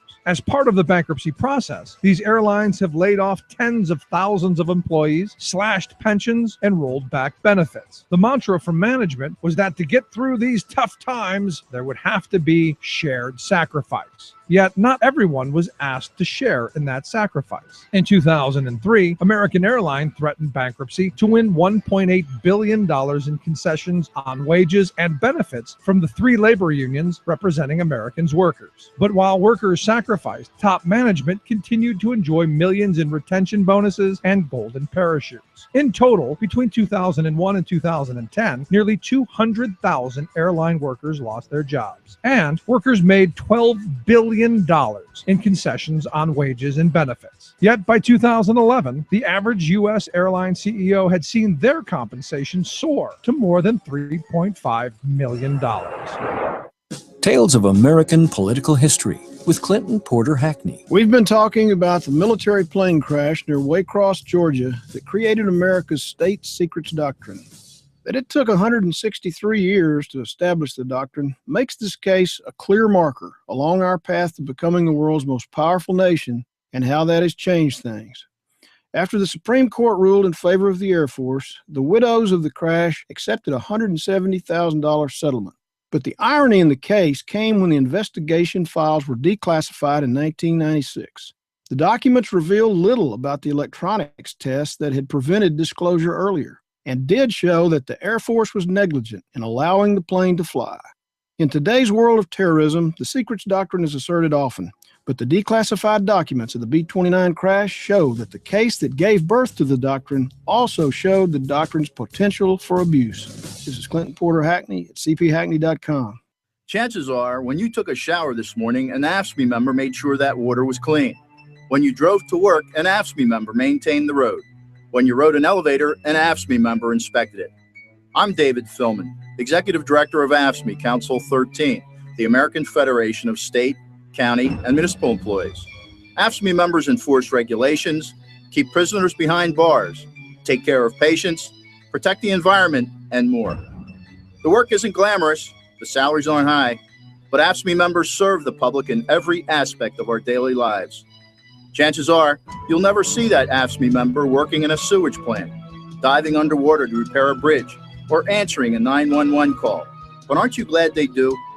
For more information, visit AFSCME13.org. We are AFSCME. We make Pennsylvania happy! Saving work in America, one show at a time. The Rick Smith Show.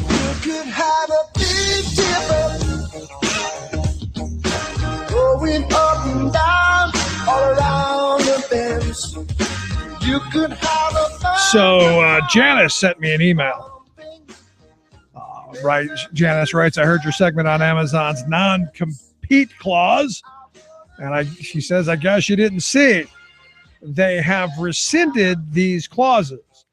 Evidently, they've been, according to Janice, so much of an outpouring of anger and news and, hey, look at this, that Amazon has pulled back. And you may remember yesterday, maybe talking about this, where Amazon had even their temporary workers who would come in and work the Christmas holiday, they wanted them to sign and made them sign in order to get the job, these non-compete agreements, which, working in a warehouse, throwing boxes, I don't know that there's any real technical skill to that. Maybe, I don't know. Evidently, they thought there was. Squatting down and picking up a box is now proprietary information.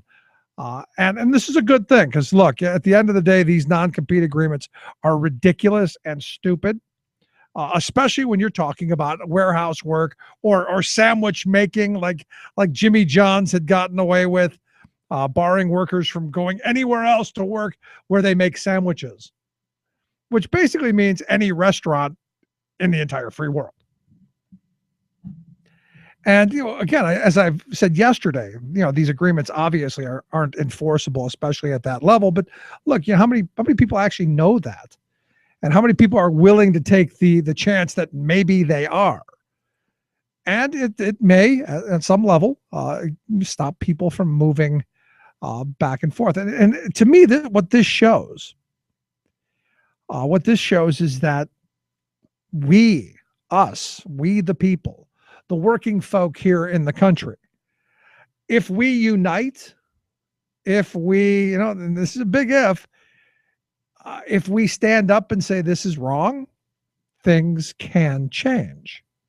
Even when you're talking about, the store of everything, which now Amazon is being called, even with the overwhelming power and influence that they have, public pressure still works. And organizing still works. And to me, this is where these are the lessons that we need to learn. You look at what's going on at Walmart. Walmart's raising wages for their workers over the next couple of years.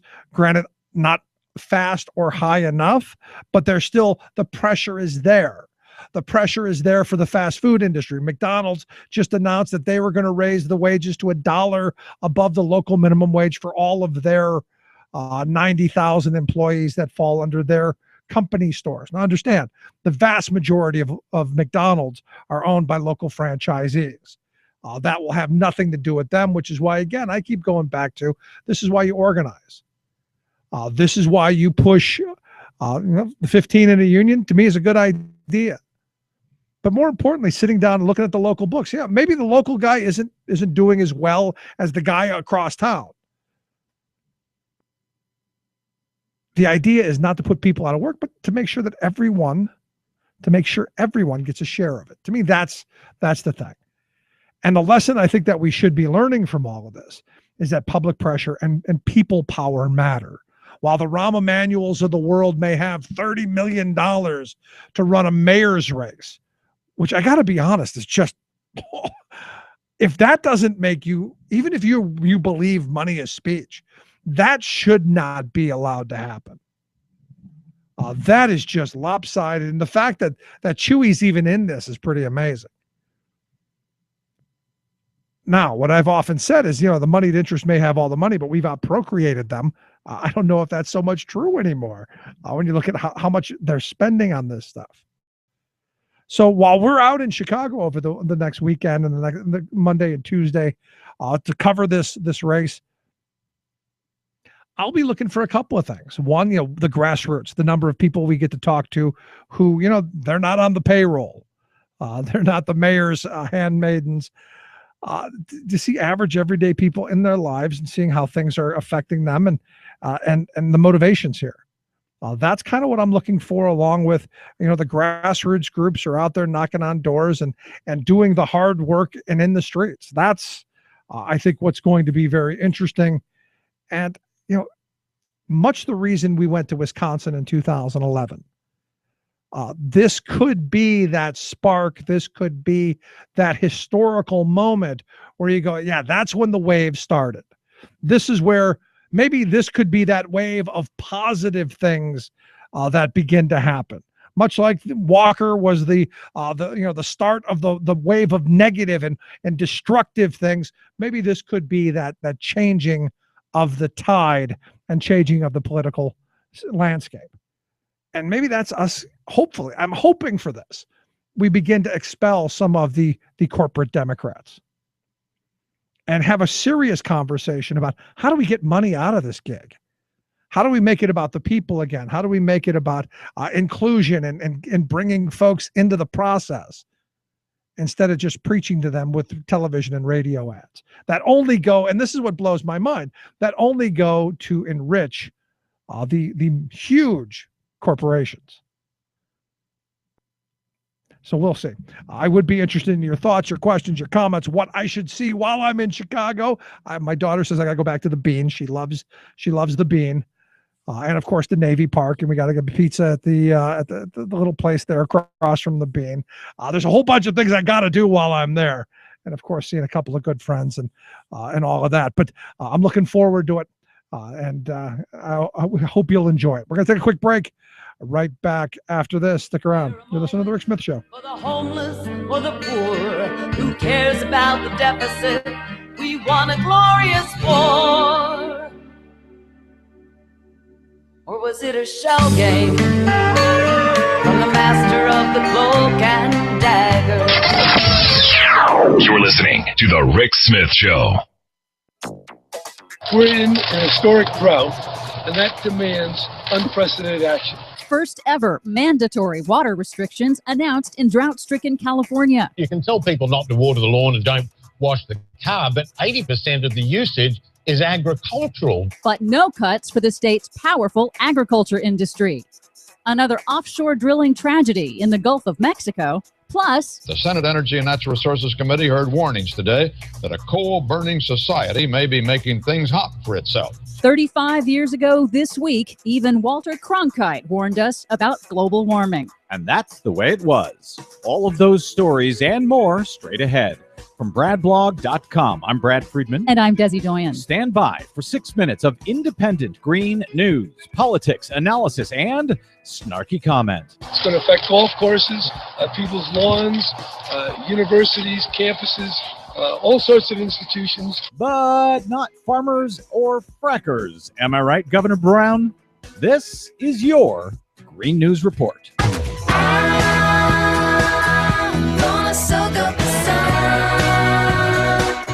Okay, Desi Doyen, big news out here in California. But before we get to that main story today, bad news once again out of the Gulf of Mexico. Yes, unfortunately, more fossil fuel deaths. At least 4 people were killed and dozens injured when a fire broke out on an offshore drilling platform owned by Mexico's state oil company. But the state oil company says that at least they were able to prevent an oil spill. 4 deaths, but at least we're not going to be looking at another BP Deepwater Horizon disaster all summer long. That's right. Now on to our main story. Reality bites California. We're standing on dry grass, and we should be standing in 5 feet of snow. In a dramatic press conference atop a snowless Sierra Nevada mountain, following officials announcing a new record low snowpack, California Governor Jerry Brown this week ordered mandatory water restrictions for cities and towns across California to reduce their water usage by 25%. We're in an historic drought, and that demands unprecedented action. For that reason, I'm issuing an executive order mandating substantial water reduction across our state. Now, although the new restrictions were hailed as a good beginning, critics noted that it covers only urban users, which account for only 15% of the state's water. No cuts in water use will be required from the state's biggest water user, the powerful agriculture industry, which draws 80% of the state's water. And yes, global warming has amplified and intensified this historic drought. According to NASA scientist Ben Cook on CNN, he says it's only going to get worse. And the problem is that we expect with global warming in the coming decades and next century that, these droughts are going to come probably a little bit more often. They're probably going to be a little bit more severe. And because there's so many people now in these regions, it's going to be that much more impactful. Desi, we have been reporting on these problems for now more than 6 years here on the Green News Report. We have been warning about what was coming. I had always thought somewhere in my brain that, the worst sort of long-term impacts would be felt first in places like Florida, the East Coast, where the sea levels were rising and storm damage is more severe. Correct. But for the sustained damage. And now, ironically enough, out here in California, we seem to be on the very front bleeding edge of this climate crisis as our state is now going through this unprecedented drought, and we are being forced to take unprecedented actions. Kind of ironic, given the fact that the state has been among the best in the country when it comes to environmental issues. Yeah, and what's sad is that scientists have been warning about these impacts for decades, and the climate change denial industry has been blocking action for decades. To give you an idea of just how long they've been blocking action, 35 years ago this week, in 1980, CBS News anchor Walter Cronkite warned America about global warming. Well, that's impossible. I thought that all the scientists were warning about global cooling back in the late 70s and 80s to hear the deniers tell it. Of course, they weren't. More scientists were warning about warming than cooling, barring at least one sensational magazine cover back in the 70s. But even then, the clarion call was quite clear. We're going to play it out with this extended excerpt from that 1980 report by CBS News and Walter Cronkite, unearthed by journalist Peter Dykstra of dailyclimate.org, a report that we should have listened to 35 years ago this week. See video of the entire report and the rest of the stories we covered today at greennews.bradblog.com. I'm Brad Friedman. And I'm Desi Doyen. And this has been your Green News Report. The Senate Energy and Natural Resources Committee heard warnings today that a coal-burning society may be making things hot for itself. Researchers say increasingly large amounts of CO2 are accumulating in the atmosphere. They fear the Earth will gradually become warmer, causing as yet uncertain but possibly disruptive changes in the Earth's climate. If the Earth gets too warm, for example, ice caps could melt, raising the level of the seas. Changes of this magnitude are very probably going to have a profound effect on agriculture, on all aspects of energy use and generation, and on water and land use. One scientist put the urgency of the greenhouse potential in biblical terms, citing the warning given to Noah in the Old Testament. Noah knew trouble was coming, he said, and he prepared for it. Nelson Benton, CBS News, Capitol Hill.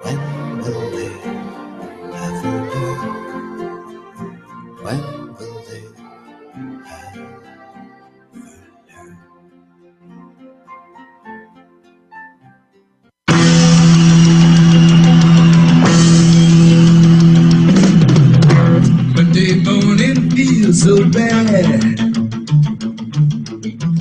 Everybody seems to nag me. Coming Tuesday, I feel better. Even my old man looks good.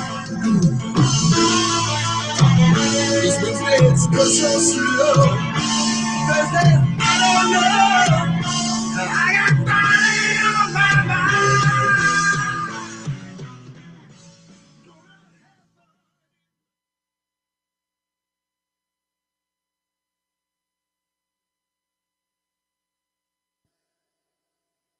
Okay, hello.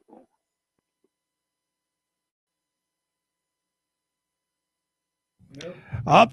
It always helps if you turn the microphone on.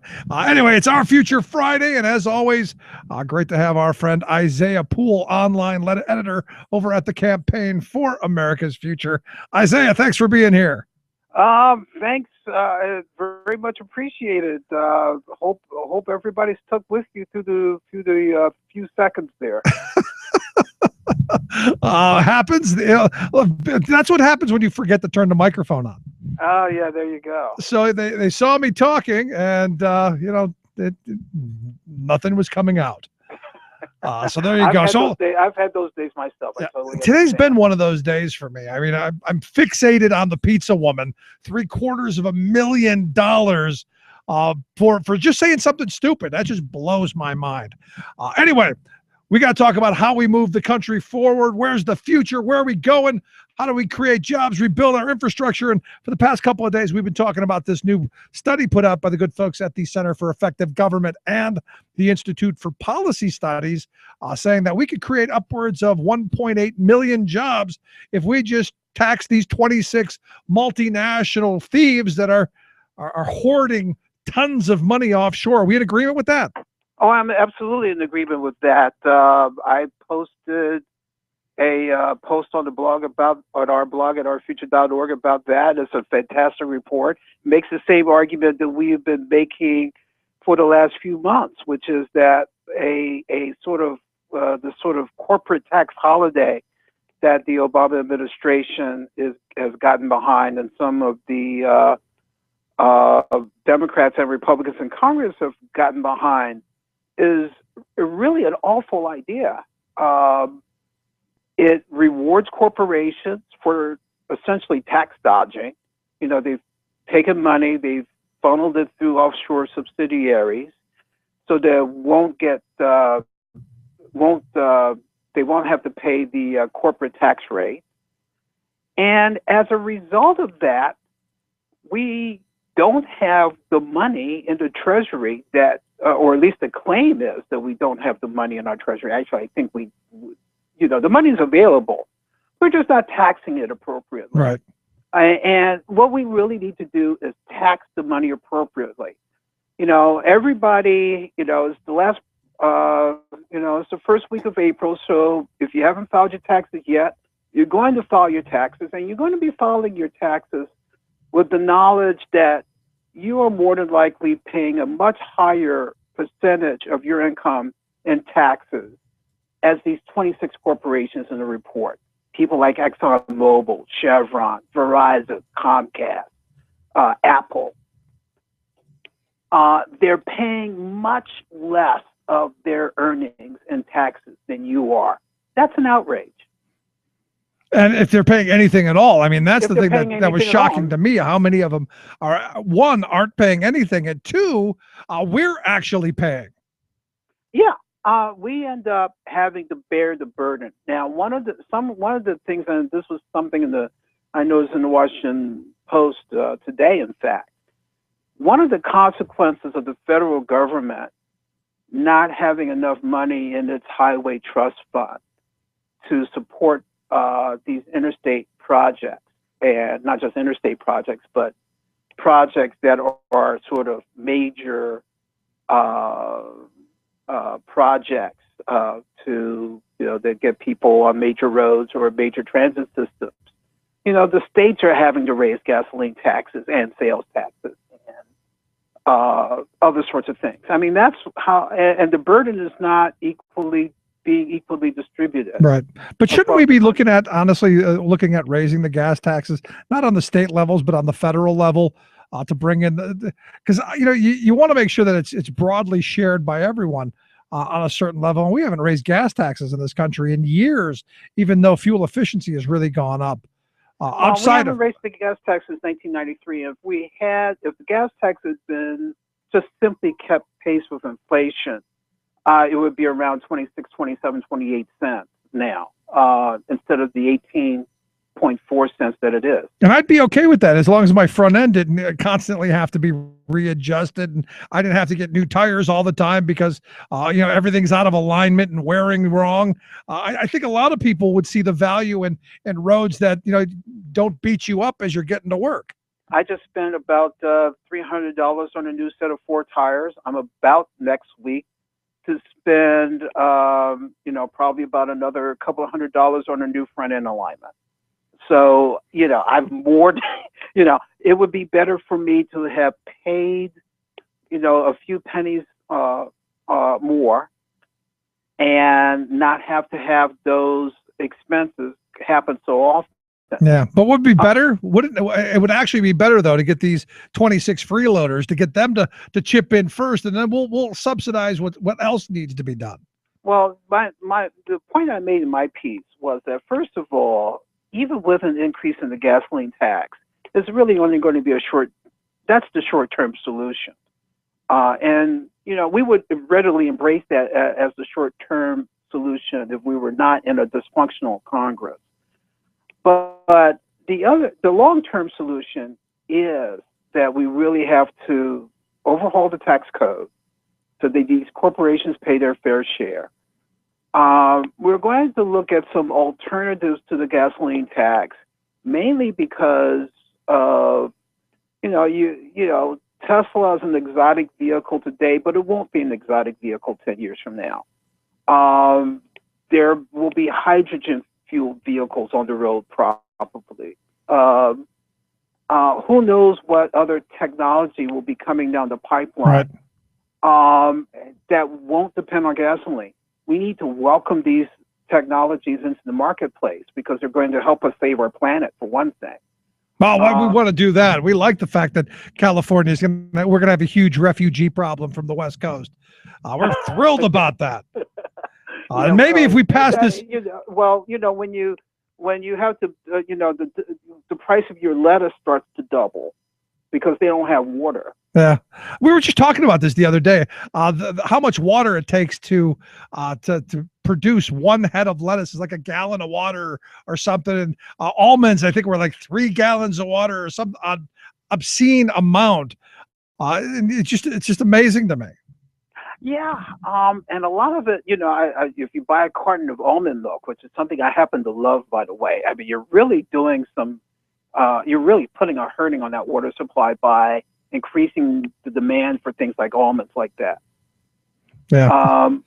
But if we could get them from somewhere else with like a great free trade agreement, if we could just have this Trans-Pacific Partnership, we could get all the almonds we would want, right? Well, here's I got you stumped. You and your almond milk. me and my almond milk. Well, here's the interesting thing with the free trade agreement. There's a lot of pressure, as you know, being applied to Senator Wyden of Oregon, who's sort of the pivotal vote in the Senate on this, and the pressure is to keep this thing from getting fast-tracked. That has really accelerated when the New York Times published this leak of a document, a secret document, that outlined what the dispute settlement provisions in the Trans-Pacific Partnership, which pretty much proved what activists have been saying all along, that if you pass this thing, corporations would have the power to basically override government regulations based on the idea that these regulations would affect their profits. I mean, much like we see with NAFTA. Stuff. Yeah, much like we see with NAFTA, though, today. Yeah, much as we see with NAFTA. And it is an astounding invasion of sovereignty for all of these countries to say that, Exxon or Philip Morris or a pharmaceutical company could keep you from implementing certain types of health and safety regulations if they felt that it was inhibiting their ability to milk their populace for profits. That's untenable. So how do we stop it? I mean, Wyden's generally someone I think of as a friend and a fairly liberal guy. How do we stop him? How do we smack him back in the line, so to speak? Well, we are going to be flooding, and we and a number of other groups are going to be flooding him with calls next week in his congressional district. Communications Workers of America is one of the organizations that's behind this, and folks at Public Citizen and elsewhere are doing this. We will probably jump in with our own click-to-call. So check our website at ourfuture.org next week, and we'll have a link that you can use. But you don't even have to wait for that. You can just call the Capitol and 224. I don't remember the number, but if you look up Senator Wyden's office and just call them and say, please do not support fast track authority for the Trans-Pacific Partnership. There you go. Here, let me go on. He's got the political support behind him if he bucks against fast track. Let me go on my phone here and get the Capitol switchboard number for you. It's 202-224-3121. That's the one. That's the number that I use to get to the Capitol switchboard. Yeah, that is correct number. Just make sure you tell them who you want to talk to. If it's in this case Wyden or Pat Toomey, give his office a call and say, "Hey, Pat, you're up for re-election really soon. This might be one of those things. Another one of those things why we should be booting you out of office." Yeah, because Pennsylvania is going to be a state that's has already been slammed by NAFTA, and it's going to get slammed even harder by the TPP. It would be a shame with some of the things that are beginning to happen. I remember a few years ago when I went to Pittsburgh and looked at some of the specialty steel mills that were trying to get back up on their feet at the time. It would be a shame if those mills and some of the manufacturing that's trying to come back in Pittsburgh and on the western half the state got knocked back down again, Yeah. or the farmers in the central part of the state got knocked back down again. Yeah, well, we've already seen it with Chorus. There was a steel mill closed out in the western part of the state that made the steel tubing, but it just wasn't the right size, so they ended up getting basically out of business because the South Koreans were just dumping stuff here, and it just is what it is. And the answer is stop fast track. That's the first step, and then that will hopefully stop the Trans-Pacific Partnership Free Trade Agreement. Isaiah, always great to have you on the program. Have a great weekend and a good holiday. All right, you take care. Thanks so much, our good friend Isaiah Poole. Campaign for America's Future, ourfuture.org, the website. Quick break, right back. Stick around. You're listening to The Rick Smith Show. We're working people. Come to talk. 10% of the people own 90% of the wealth. Where do you fit in? Take a look at yourself. 10% of the people own 90% of the wealth. Where smart policy and sound investment matters. The Rick Smith Show. From United Nations headquarters in New York, this is your World in 2. I'm your host, Luke Vargas, with the Talk Radio News Service. 7 negotiating powers have agreed in principle to a nuclear agreement with Iran. That announcement was made today by EU Foreign Policy Chief Federica Mogherini in Lausanne. And the phrase she used to describe the deal, a comprehensive plan of action, is important, as no official deal has been reached, and there's still 3 months before the parties are expected to ink a formal arrangement at the end of June. Here's Mogherini, and it's a long quote. As Iran pursues a peaceful nuclear program, Iran's enrichment capacity, enrichment level, and stockpile will be limited for specific durations, and there will be no other enrichment facility than Natanz. Iran's research and development on centrifuges will be carried out on a scope and schedule that has been mutually agreed. Fordo will be converted from an enrichment site into a nuclear, physics, and technology center.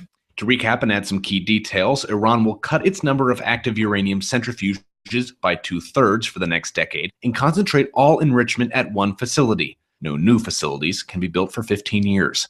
Another facility, an underground complex, is to be recommissioned into a nuclear research and science center, and sanctions imposed by the US, EU, and United Nations are to lift simultaneously upon completion of a number of nuclear-related objectives by Iran. UN monitors will remain in Iran for the next 25 years to monitor compliance on a range of issues. There's a lot to get to here, but I'll leave the final word to President Barack Obama. Do you really think that this verifiable deal, if fully implemented, backed by the world's major powers, is a worse option than the risk of another war in the Middle East? For more global news headlines, visit talkradionews.com. Where family values are more than slogans. The Rick Smith Show. All because the gays are getting married, that is why people die and children go unfed. When I'm sad and alone and I'm wondering just why everything about my life is feeling like it's going down a toilet bowl. It's good to know it's cause the gays. Yeah. All their fault. And you know what? I guess the other part of this, our Christian martyr, Crystal O'Connor, she's got to be thrilled. The gays have made her life. All it took is one comment. I guarantee by the weekend she'll be a millionaire. By Monday, I guarantee for one dumb comment, she's going to be a millionaire. Just amazing stuff. Anyway, let's go to the phone lines. Andy on line 1. How you doing, Andy? Fine, Rick. Happy holiday. And back at you. So what do you think? A millionaire by Monday for saying something that was just dumb. What's wrong with us? What's wrong with our society? What's wrong with our culture? Well, that's the way our media works. Yeah, I thought in order to be a martyr, you actually had to suffer something. Other than eating, I'm sure, the bad pizza at Memories Pizza. Is she at $1 million? Yes. Well, somebody said, I forget who, I don't know if it was Andy Warhol or somebody like that, but everybody has their day in the sun where they're the 15 minutes of fame. Star. Yeah, they're 15 minutes of fame. So they hit $1 million, Sean? No, they did not, but it's actually a media scam. by the Blaze. Nice. That's what I wanted to hear. It's a media scam by the Blaze. Very good. Thrilled to hear that one. Thanks for that. So anyway, what's in your mind, Andy? Well, from what Isaiah was talking about with the repatriation of offshore profits that don't get taxed. Now, it used to be a time in this country when the corporations actually did contribute to our country. In 1954, 32% of all taxes collected by the federal government was from corporate taxes. Right. Now, it's in 2009, according to the Senate Joint Committee on Taxation. Let me guess, 7. Right, less than 7%. So now, would that be considered in your mind redistribution of wealth? Absolutely. God, if that's not redistribution, who makes up the difference? It's got to come out of the 99%. So for all of my Tea Party detractors who say, well, you're talking about redistribution of wealth, and I go, yeah, I am. Back to the way it used to be when we had a strong, vibrant middle class. That's basically what you're talking about. Correct. And what I learned from your program the other day, I forget the individual you were talking to, but this is a rather recent tax reform bill of 86 regime where the offshore profits don't get taxed. Yep. Thanks, Reagan. Right. The 86 Reagan tax overhaul is when that came.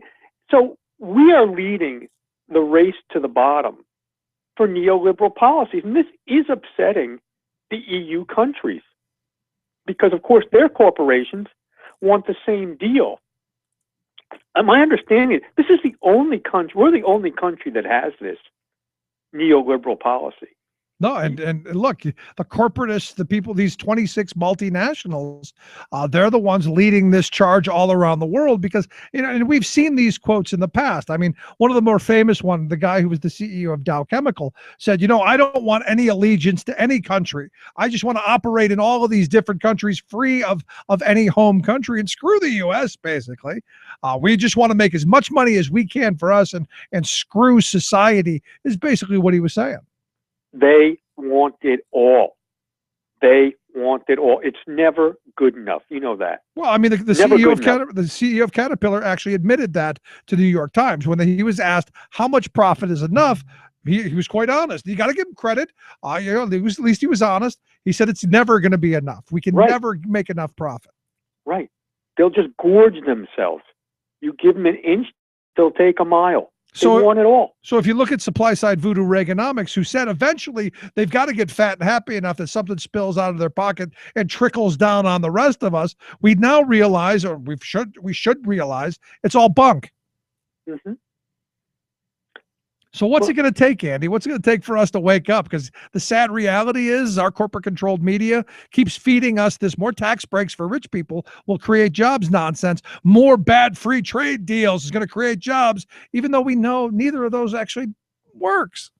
Well, you're getting there as far as trying to make a change and getting us off the race to the bottom by going out and seeing what Chewy does against Rahm Emanuel. You got to get rid of guys like Rahm Emanuel. This is a top 1%er. He works for the hedge fund people, just like the Republican Rauner. They're both going after the hedge fund, the big dollar, the money of the elite, the money of the rich. And we got to knock off guys like Rahm Emanuel and get the policies changed. It's as simple as that. And you talked about the People's Budget, the Progressive Caucus budget. That would create 8.2 million jobs, all kind of infrastructure spending, 4 tax brackets at the top of the income scale. Get rid of the tax loopholes all over the place. Instead of us giving money back to GE might actually start paying taxes. Wow. Those are the things we got to do with the ballot box. We got to get people engaged in the process. And hopefully you'll see that in Chicago. I'm hoping from what Larry Hanley was saying, man, that people are out in the streets working. It's all we could do. Now, I'm hoping work, get that guy elected who's going to represent you, not the hedge fund guys. There you go. And to me, that's the reason we're going out. This could be, as I said earlier, that moment like Scott Walker in Wisconsin began all of the negative dominoes falling. This could be that moment of, the positive stuff happening and getting us back on the right track. Andy, always great talking with you. I appreciate you taking the time for us. Yeah. All right. Talk about the non-farm payroll numbers up today. We got to change that around too, and change around the wages. There you go. Got to get some rise in wages. All right. Take care. Have a good trip, huh? Thanks, Andy. You too. Bye-bye. Let's take a quick break. Right back. Stick around. You're listening to The Rick Smith Show. For working people. Have a good time.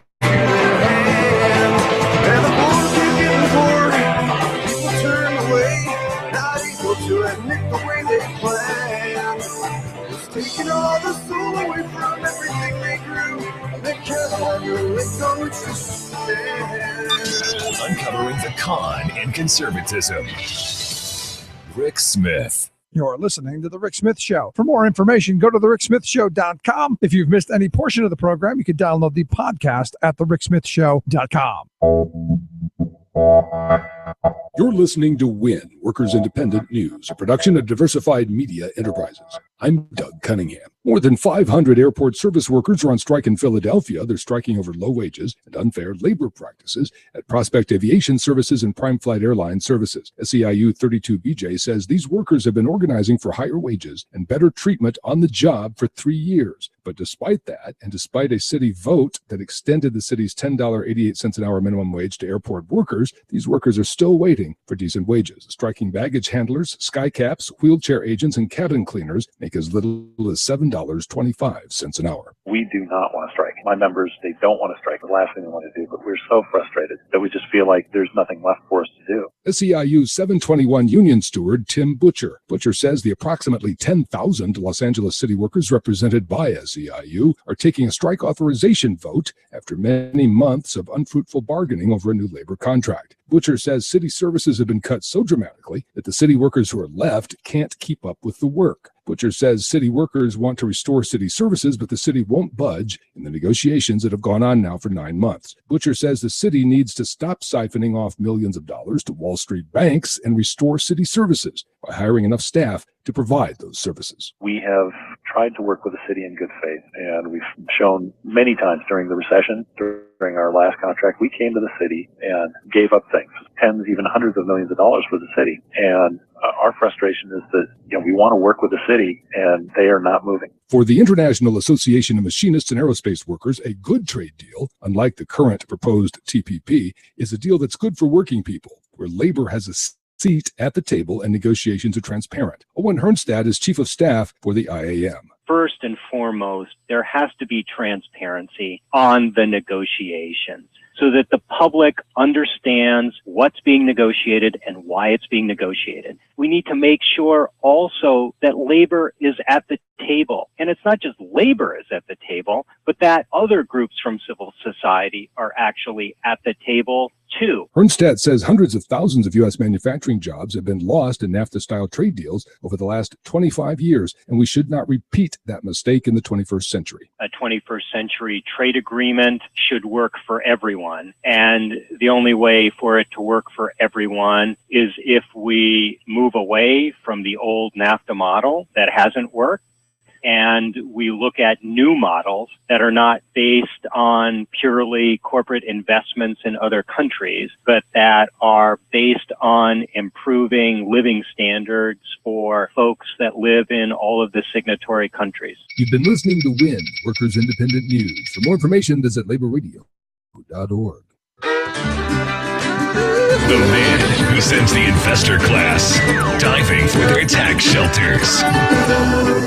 Rick Smith. At every trough you stop to feed. With your arrogance, your ignorance and greed. Now here come the cuts and redundancy. Through the absolute indifference, the avarice, incompetence, your arrogance, your ignorance, your greed. Welcome back to The Rick Smith Show. Check out the website, thericksmithshow.com. Questions, comments, something on your mind, you can email me, rick at thericksmithshow.com. So just, this past weekend, I spent some time up at the FDR Library and Museum, as you know, and it got me thinking about that whole New Deal era. the fight for the four freedoms: freedom of speech, think Chicago and Rahm Emanuel right now, freedom of worship, think all the craziness going on in Indiana, but freedom from want and freedom from fear as well. We're basically the four tenets of the New Deal and of Roosevelt's idea. But he also had a second Bill of Rights that had he lived long enough, I think we would have pursued. And it's a lot of those how do we make our lives better things. The freedom to have a place to live, the freedom to make a decent wage, to have health care, all of those things. So when I found this book, Ending Extreme Inequality, an Economic Bill of Rights to Eliminate Poverty, I had to get its author on the program. That's why I've asked Scott Meyer-Lipton to come talk to us about this great piece of work here. Scott, thanks for taking time for us. Rick, thanks so much for having me. So like I said, I spent a little time at the 2 days at the library and museum there, looking at these really very, if you think about it, amazing policies that came out of the New Deal that created the greatest middle class, not just in the history of this country, but in the history of civilization. And you go, it took really vision and foresight, but also courage to do that.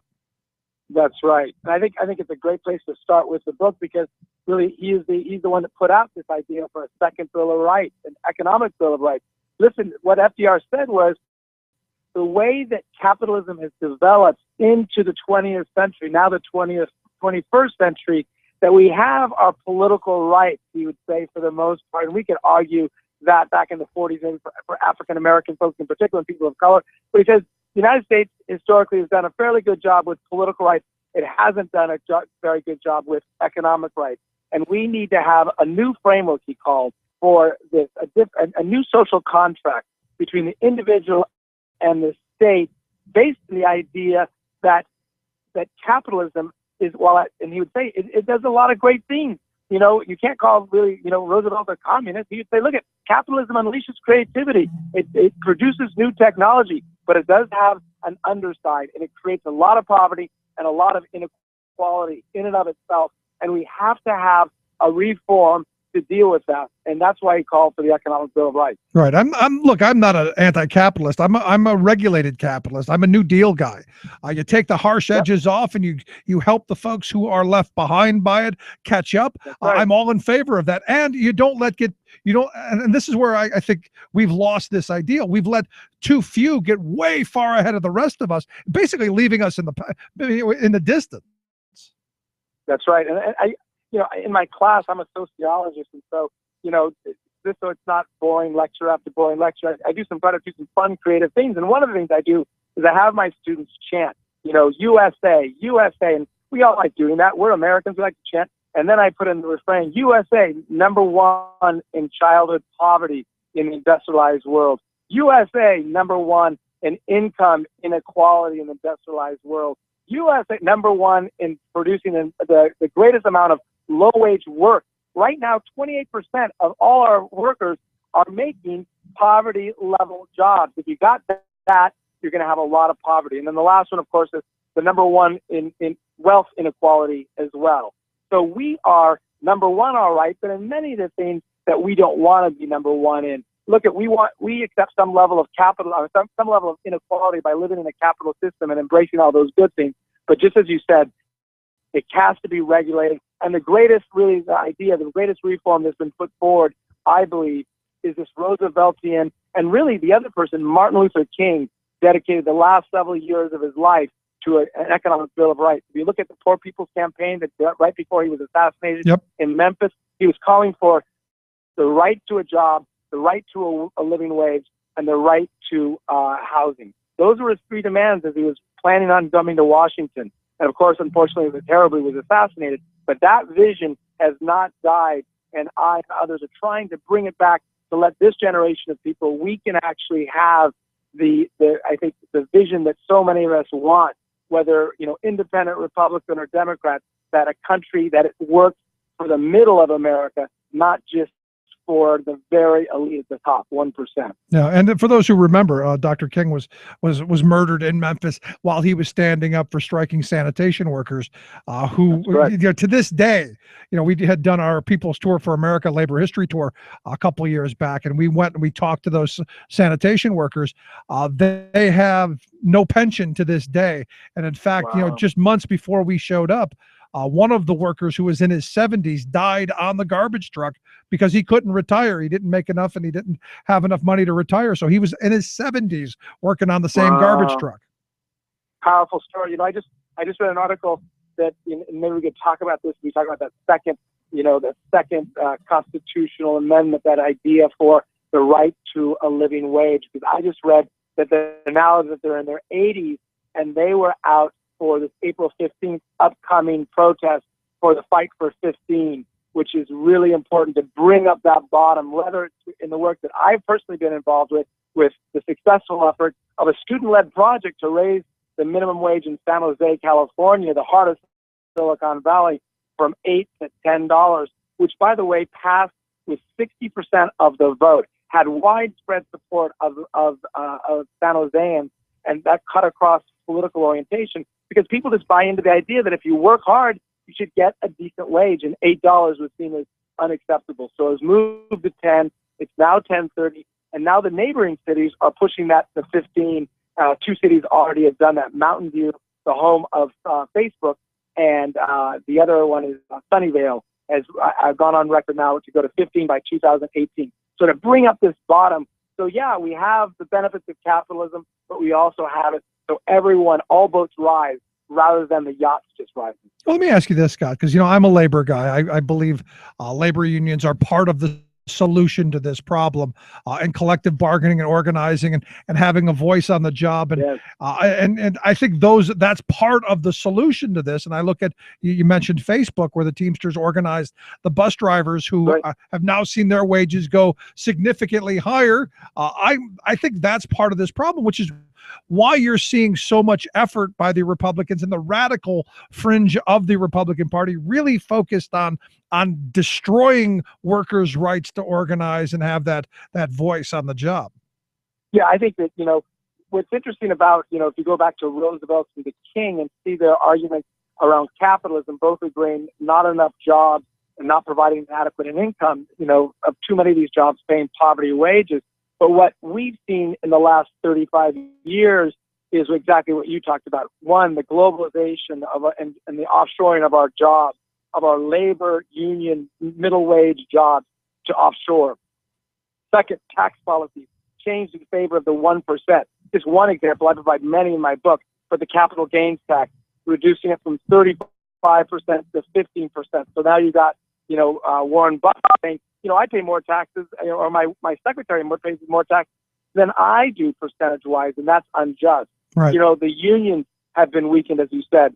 Jobs being taken away offshore, but also under incredible attack. And just look at that happening, of course, in Wisconsin and so many other states, fighting the unions, rather than saying, like so many other countries, that unions are part of the democratic process. They give voice to the labor and are necessary. So I think that I'm totally with you on the idea that we need to have a strong union presence, and we need to look at the laws. By the way, Professor Chavez, one of he was from and lived many years in San Jose, called in 1940, I think it was 48, the Labor Act of 1948, which basically said unions cannot support one another and go on strike to help another union. No sympathy. No sympathy. So that was Taft-Hartley that did that. The Taft-Hartley. He called it the Wage Slave Act. It enslaved our labor to that 1%, because it was that 1% pushing that idea, and where we can't have a general strike in this country. The labor laws are in favor of the 1% rather than having labor laws that really support the worker. So I totally agree with you. And of course, the last is stagnation of the minimum wage. It hasn't, if it just had gone up with inflation from 1968, it would be 10.55, but we're still at 7.25 because the conservatives and both, whether you got conservatives on Republicans, independents, or Democrats, have kept that minimum wage low. Yeah, I would argue the Needs to corporatists. change. I would argue the corporatists more than the conservatives, because I don't see today's Republicans as conservatives as much as I see them corporatists. And there have only been two presidents since the passage of the minimum wage to not see an increase during their presidency. One being Ronald Reagan, and the other one being our president right now, Barack Obama. The hope that changes, I just don't see it. But here's the thing that that strikes me. You start talking about how we end poverty, and we've been so attuned and so well pitted against one another that it's always about what somebody else got and not how well the individual is going to do themselves. That's one of those things that just kind of frustrates me. That you look at state pensions, for instance. Workers are looking at the state workers going, well, I don't have a pension, you shouldn't have one either, instead of asking that other question of, how do I get one? Yes. Yeah, I think it's a great point. And I just think, I don't know if you saw the jobs report today. I did. It was dismal. 125,000 jobs, down from several 100,000 jobs. And this goes to the structural flaw of, even in a supposed recovery, that there is not enough jobs being created. And here's the great news about this right to a job, that First Amendment, is that there's actually a law called Humphrey-Hawkins. It was passed in 1978. It was the work of Coretta Scott King who pushed that bill forward, worked with allies, and said we all celebrate January 15th as Martin Luther King Day. We all wave the Martin Luther King banner on that day, but he called for public work as a response and full employment. And Humphrey-Hawkins provides it. It's on the books still as we speak today. But we have to demand our Congress all over the country, maybe not this Congress, but future ones, but we should start now saying we want the enforcement of Humphrey-Hawkins, which basically says if you're under 3% or over 3% unemployment, you have massive public works to bring down that unemployment. President Obama hasn't done it. Bill Clinton didn't do it. Democrats as well as Republicans. But we need to actually, if we're going to fix the flaw within capitalism, it has to be, I believe, to start with raising the wages at the bottom and public work in working with the private sector as well. That combination can get us out of this problem. Yeah, I've always called on this program for government being the employer of last resort. I don't believe in, and we can disagree or agree, I don't believe in welfare programs or any handout kind of programs. I grew up in a housing project on the west side of Cleveland, and I thought the most degrading thing I ever had to go through was going to the store with one of these funny money-looking coupon things to buy food because we needed help from the government to help put food on the table. My mother wanted a job. She couldn't find one. And I've always said that government should be the employer of last resort, simply because of the dignity that comes along with having a job and earning your own way. That's right.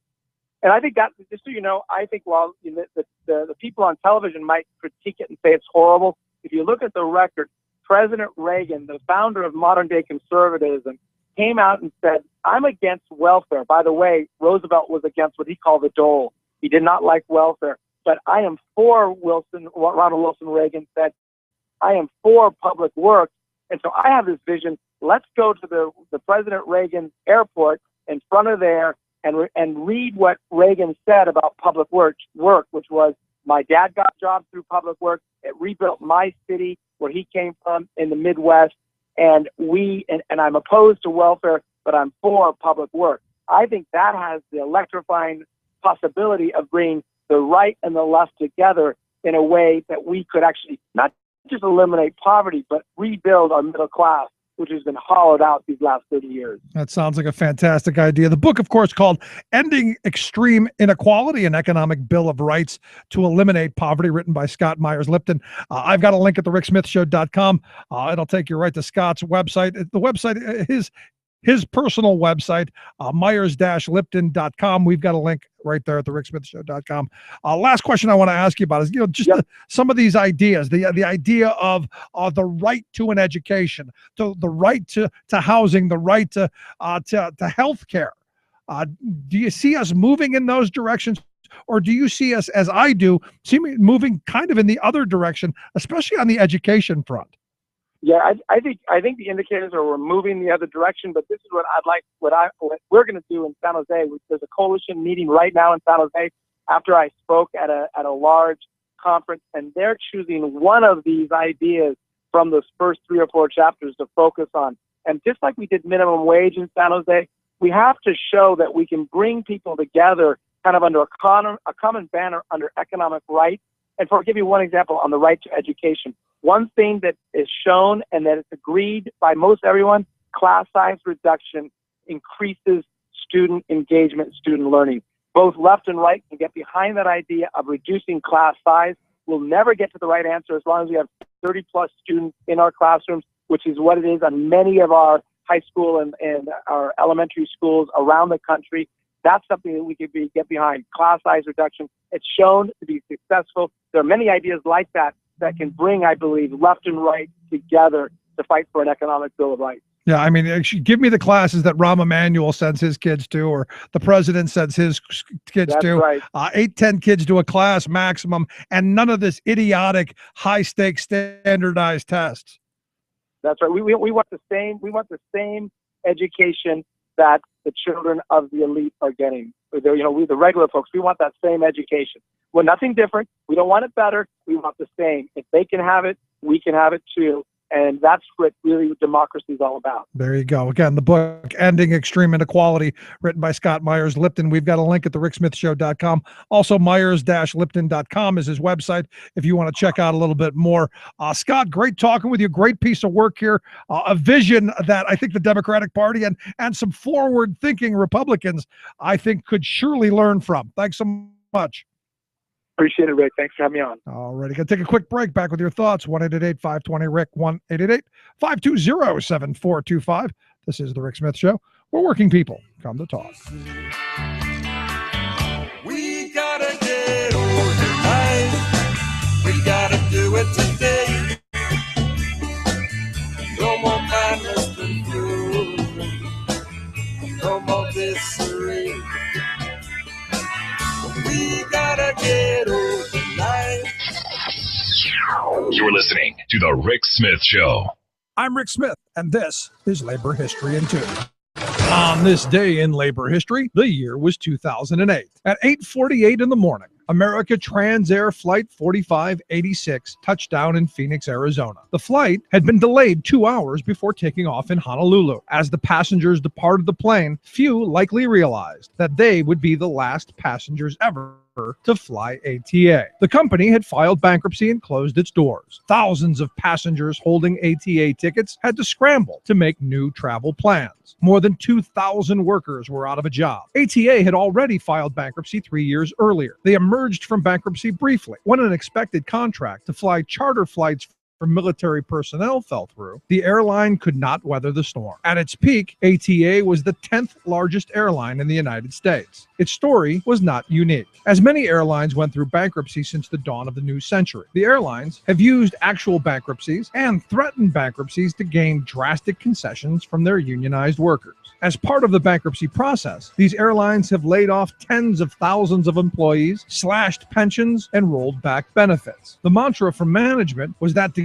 get through these tough times, there would have to be shared sacrifice. Yet not everyone was asked to share in that sacrifice. In 2003, American Airlines threatened bankruptcy to win $1.8 billion in concessions on wages and benefits from the 3 labor unions representing Americans' workers. But while workers sacrificed, top management continued to enjoy millions in retention bonuses and golden parachutes. In total, between 2001 and 2010, nearly 200,000 airline workers lost their jobs, and workers made $12 billion in concessions on wages and benefits. Yet by 2011, the average U.S. airline CEO had seen their compensation soar to more than $3.5 million.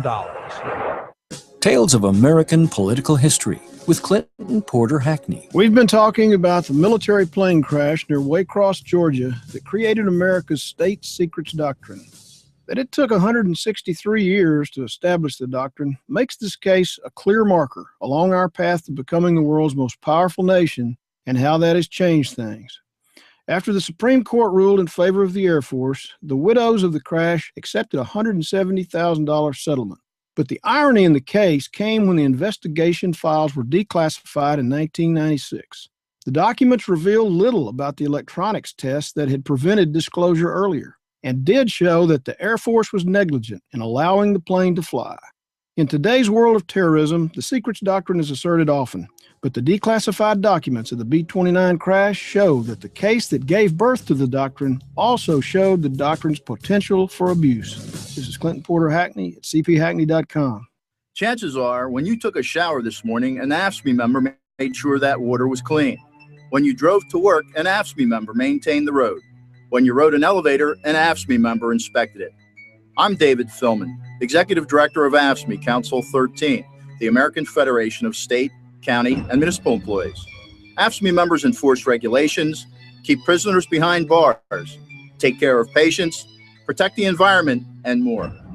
The work isn't glamorous, the salaries aren't high, but AFSCME members serve the public in every aspect of our daily lives. Chances are, you'll never see that AFSCME member working in a sewage plant, diving underwater to repair a bridge, or answering a 911 call. But aren't you glad they do? For more information, visit AFSCME13.org.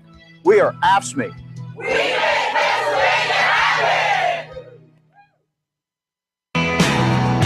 Standing up to conservatives and corporatists every weeknight. The Rick Smith Show. I'm an innocent bystander. Somehow I got stuck between the rock and the hard place, and I'm down on my luck. Send lawyers, guns, and money. But guns! Send guns! And money. I mean, look, the guns and money argument the right wing makes, evidently they're sending tons of money to the pizza woman, but guns too. The good folks in Kansas are now going to be able to carry concealed weapons without any knowledge, training, understanding, or permits, thanks to former Senator and current Governor Sam Brownback Mountain. Evidently yesterday he signed into law a bill that would allow Kansans over 21 to carry concealed weapons, well, just for the heck of it, wherever they want. He claims that responsible gun ownership for protection in sport is a right inherent in our Constitution. It's a right that Kansans hold dear and have repeatedly and overwhelmingly reaffirmed a commitment to protecting, according to their Facebook status. Look, I'll be honest, this ought to be interesting for folks who like to watch the gun fail reports come up. I'm expecting Kansas to be one of those places where the Walmart shoppers are shooting each other by accident a lot. Or like the woman with the bra. Can I say bra on the radio? I think I can. The woman who had the bra holster, who, was just kind of fixing stuff in there and blew her head off. I mean, that's really kind of funny, actually. It's sad, but, or the woman, what was it, Iowa, I think it was at the Walmart shopping, actually a nuclear scientist, and her 2-year-old shot her in the head while she was shopping there. Yeah, more fun with guns. I cannot wait. Looking for it in Kansas. Also looking for it in Alabama. Yeah, Alabama, they're proposing a new piece of legislation that would allow children to have handguns. Yep. As long as mom and dad says you can have it, you can have it. If you got a 3-year-old who wants the handgun, according to the law that as I've read it, there is no minimum age. So if mom and dad want to go, here you go, little tyke, here's a handgun, perfectly legal, and can carry it in a concealed fashion. So, anything there? Now, the weird thing is one of the right at the top, one of the top 10 causes of accidental death amongst children, firearms. So honestly, if this were to pass, and if it does pass, it will be interesting to see if in Alabama things go skyrocketing with kids shooting themselves and others. And I'll be honest, and this is where I'm kind of mean and rude and all of those things. I've always believed the kid who looks in the little hole and pulls the trigger shouldn't reproduce. And maybe this is the way we thin the herd. I don't know. For those of you smartphone users, a new app out, according to fastcompany.com. They reported last week that there's a new app on the Google Play Store titled Gun-Free Geomarker. Evidently, it gives the first and last names, social media handles, work phone numbers and addresses, home addresses of people who are working to promote gun safety.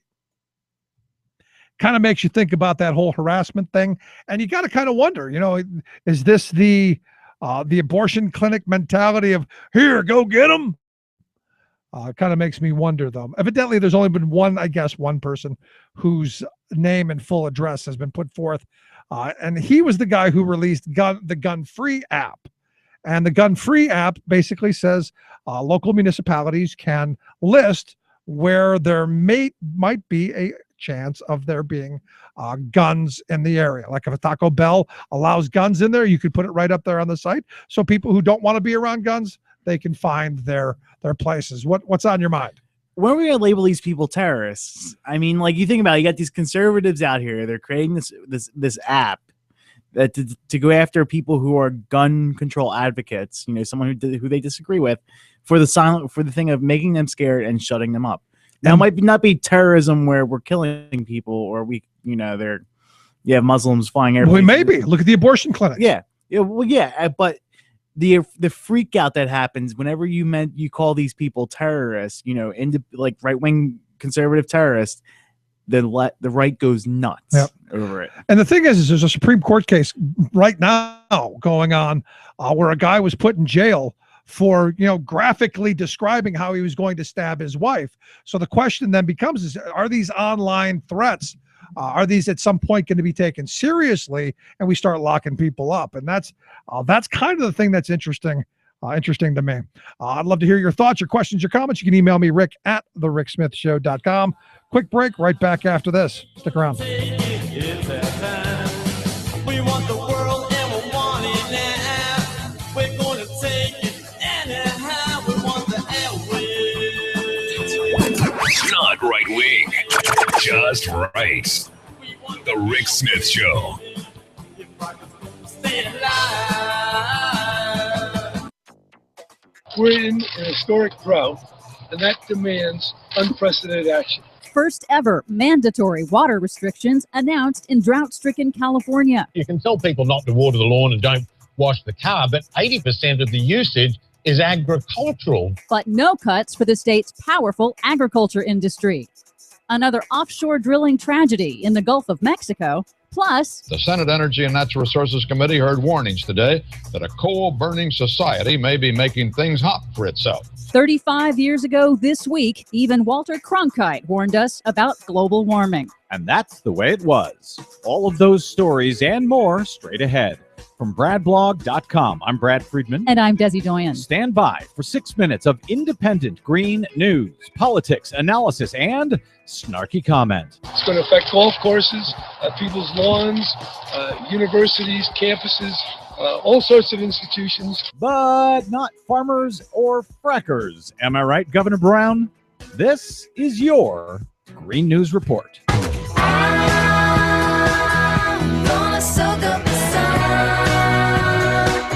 Okay, Desi Doyen, big news out here in California. But before we get to that main story today, bad news once again out of the Gulf of Mexico. Yes, unfortunately, more fossil fuel deaths. At least 4 people were killed and dozens injured when a fire broke out on an offshore drilling platform owned by Mexico's state oil company. But the state oil company says that at least they were able to prevent an oil spill. 4 deaths, but at least we're not going to be looking at another BP Deepwater Horizon disaster all summer long. That's right. Now on to our main story. Reality bites California. We're standing on dry grass, and we should be standing in 5 feet of snow. In a dramatic press conference atop a snowless Sierra Nevada mountain, following officials announcing a new record low snowpack, California Governor Jerry Brown this week ordered mandatory water restrictions for cities and towns across California to reduce their water usage by 25%. We're in an historic drought, and that demands unprecedented action. For that reason, I'm issuing an executive order mandating substantial water reduction across our state. Now, although the new restrictions were hailed as a good beginning, critics noted that it covers only urban users, which account for only 15% of the state's water. No cuts in water use will be required from the state's biggest water user, the powerful agriculture industry, which draws 80% of the state's water. And yes, global warming has amplified and intensified this historic drought. According to NASA scientist Ben Cook on CNN, he says it's only going to get worse. And the problem is that we expect with global warming in the coming decades and next century that, these droughts are going to come probably a little bit more often. They're probably going to be a little bit more severe. And because there's so many people now in these regions, it's going to be that much more impactful. Desi, we have been reporting on these problems for now more than 6 years here on the Green News Report. We have been warning about what was coming. I had always thought somewhere in my brain that, the worst sort of long-term impacts would be felt first in places like Florida, the East Coast, where the sea levels were rising and storm damage is more severe. Correct. But for the sustained damage. And now, ironically enough, out here in California, we seem to be on the very front bleeding edge of this climate crisis as our state is now going through this unprecedented drought, and we are being forced to take unprecedented actions. Kind of ironic, given the fact that the state has been among the best in the country when it comes to environmental issues. Yeah, and what's sad is that scientists have been warning about these impacts for decades, and the climate change denial industry has been blocking action for decades. To give you an idea of just how long they've been blocking action, 35 years ago this week, in 1980, CBS News anchor Walter Cronkite warned America about global warming. Well, that's impossible. I thought that all the scientists were warning about global cooling back in the late 70s and 80s. To hear the deniers tell it, of course they weren't. More scientists were warning about warming than cooling, barring at least one sensational magazine cover back in the 70s. But even then, the clarion call was quite clear. We're going to play it out with this extended excerpt from that 1980 report by CBS News and Walter Cronkite, unearthed by journalist Peter Dykstra of dailyclimate.org, a report that we should have listened to 35 years ago this week. See video of the entire report and the rest of the stories we covered today at greennews.bradblog.com. I'm Brad Friedman. And I'm Desi Doyen. And this has been your Green News Report. The Senate Energy and Natural Resources Committee heard warnings today that a coal-burning society may be making things hot for itself. Researchers say increasingly large amounts of CO2 are accumulating in the atmosphere. They fear the Earth will gradually become warmer, causing as yet uncertain but possibly disruptive changes in the Earth's climate. If the Earth gets too warm, for example, ice caps could melt, raising the level of the seas. Changes of this magnitude are very probably going to have a profound effect on agriculture, on all aspects of energy use and generation, and on water and land use. One scientist put the urgency of the greenhouse potential in biblical terms, citing the warning given to Noah in the Old Testament. Noah knew trouble was coming, he said, and he prepared for it. Nelson Benton, CBS News, Capitol Hill.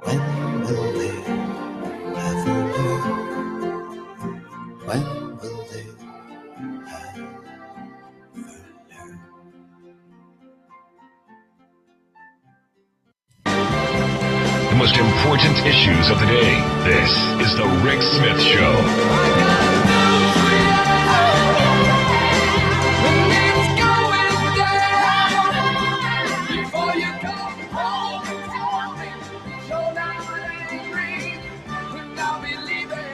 Welcome back to the Rick Smith Show.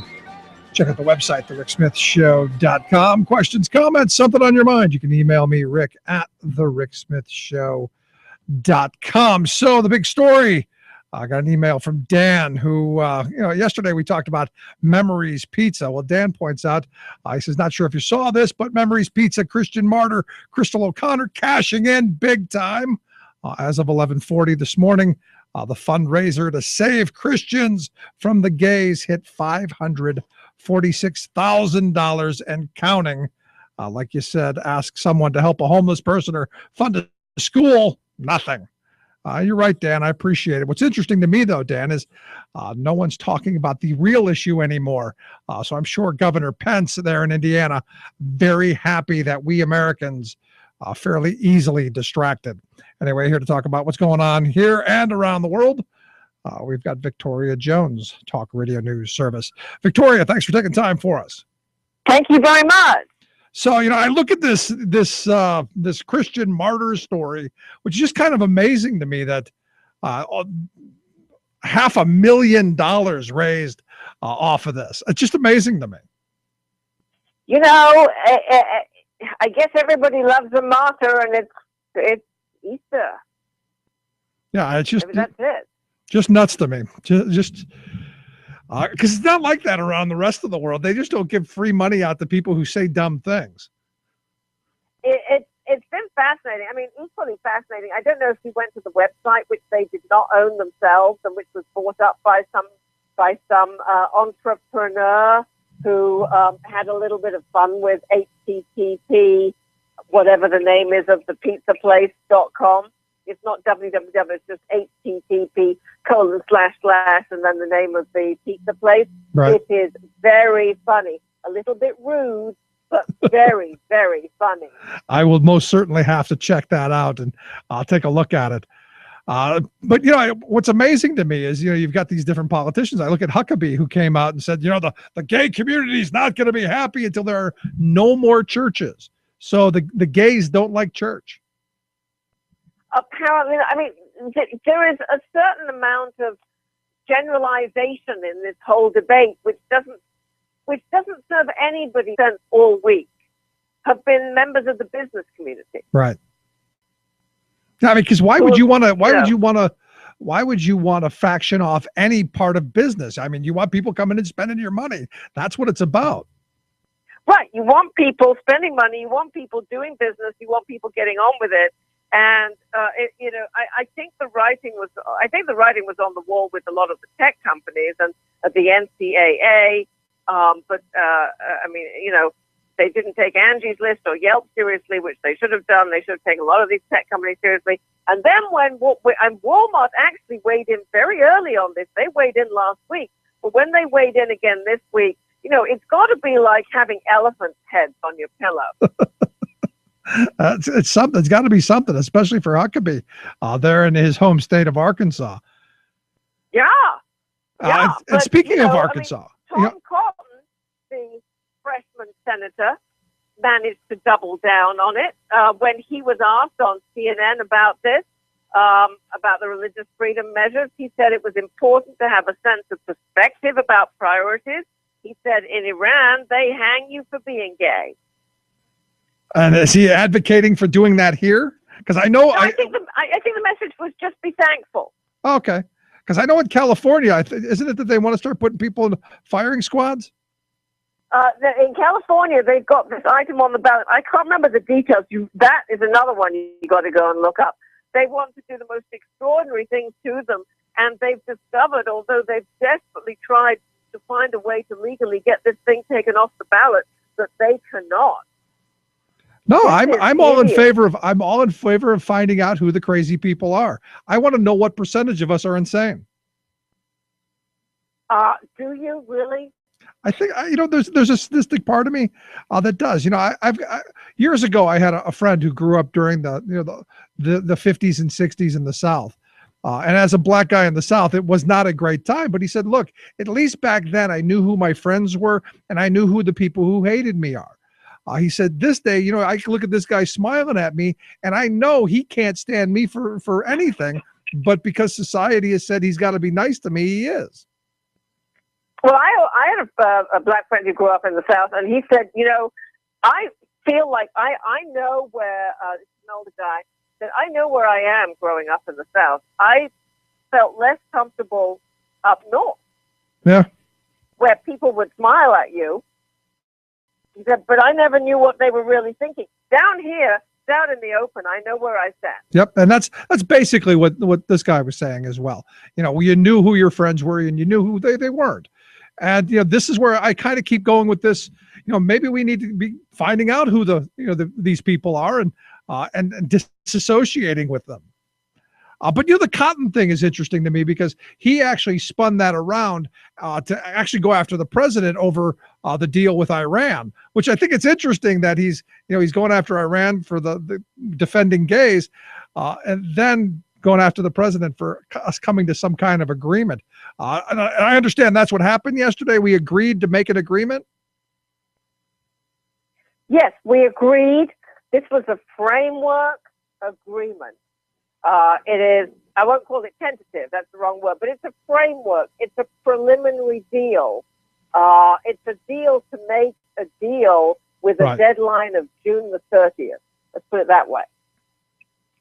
Okay, so I like those kind of deals where we agree that maybe we'll come to a deal. That's all right.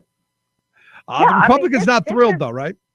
Yeah, no, they've made agreements, and I think what surprised a lot of people about this, because I followed this fairly closely, because I put out an online newsletter every day, so I have to read a lot of this stuff, was the ongoing sort of talking point was that the Iranians wanted a fuzzy statement, and the Americans wanted a very specific statement. Actually, they wanted more than a statement. Right. And what came out was something really quite specific in terms of a statement. And so it either sounds like the Iranians gave more than they wanted, or the popular wisdom was not correct.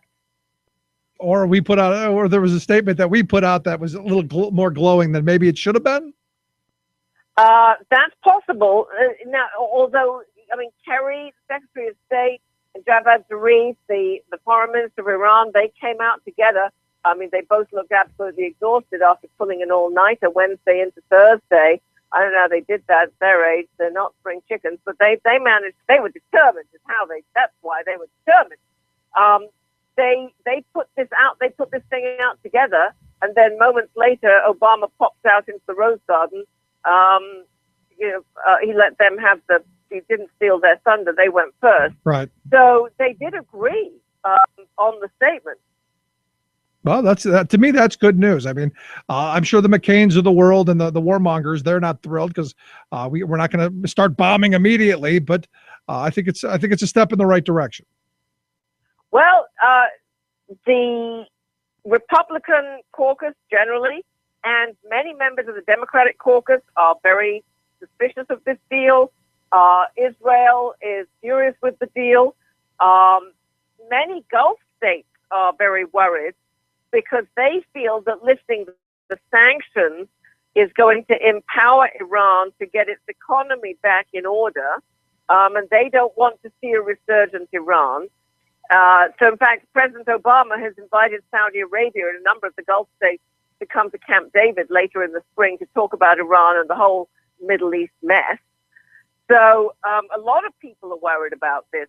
So the only people who really seem to be pleased about this deal are the White House, Iran, and a few other people. And now the president's big job is to sell it. Right. And he, I think, this is my view now, has to do this himself.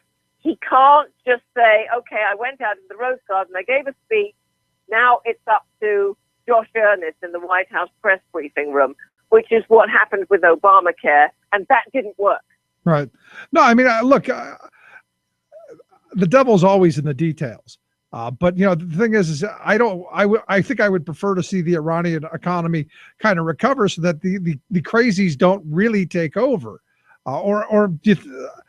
because I don't see how chaos is good for that region any more than we've already seen.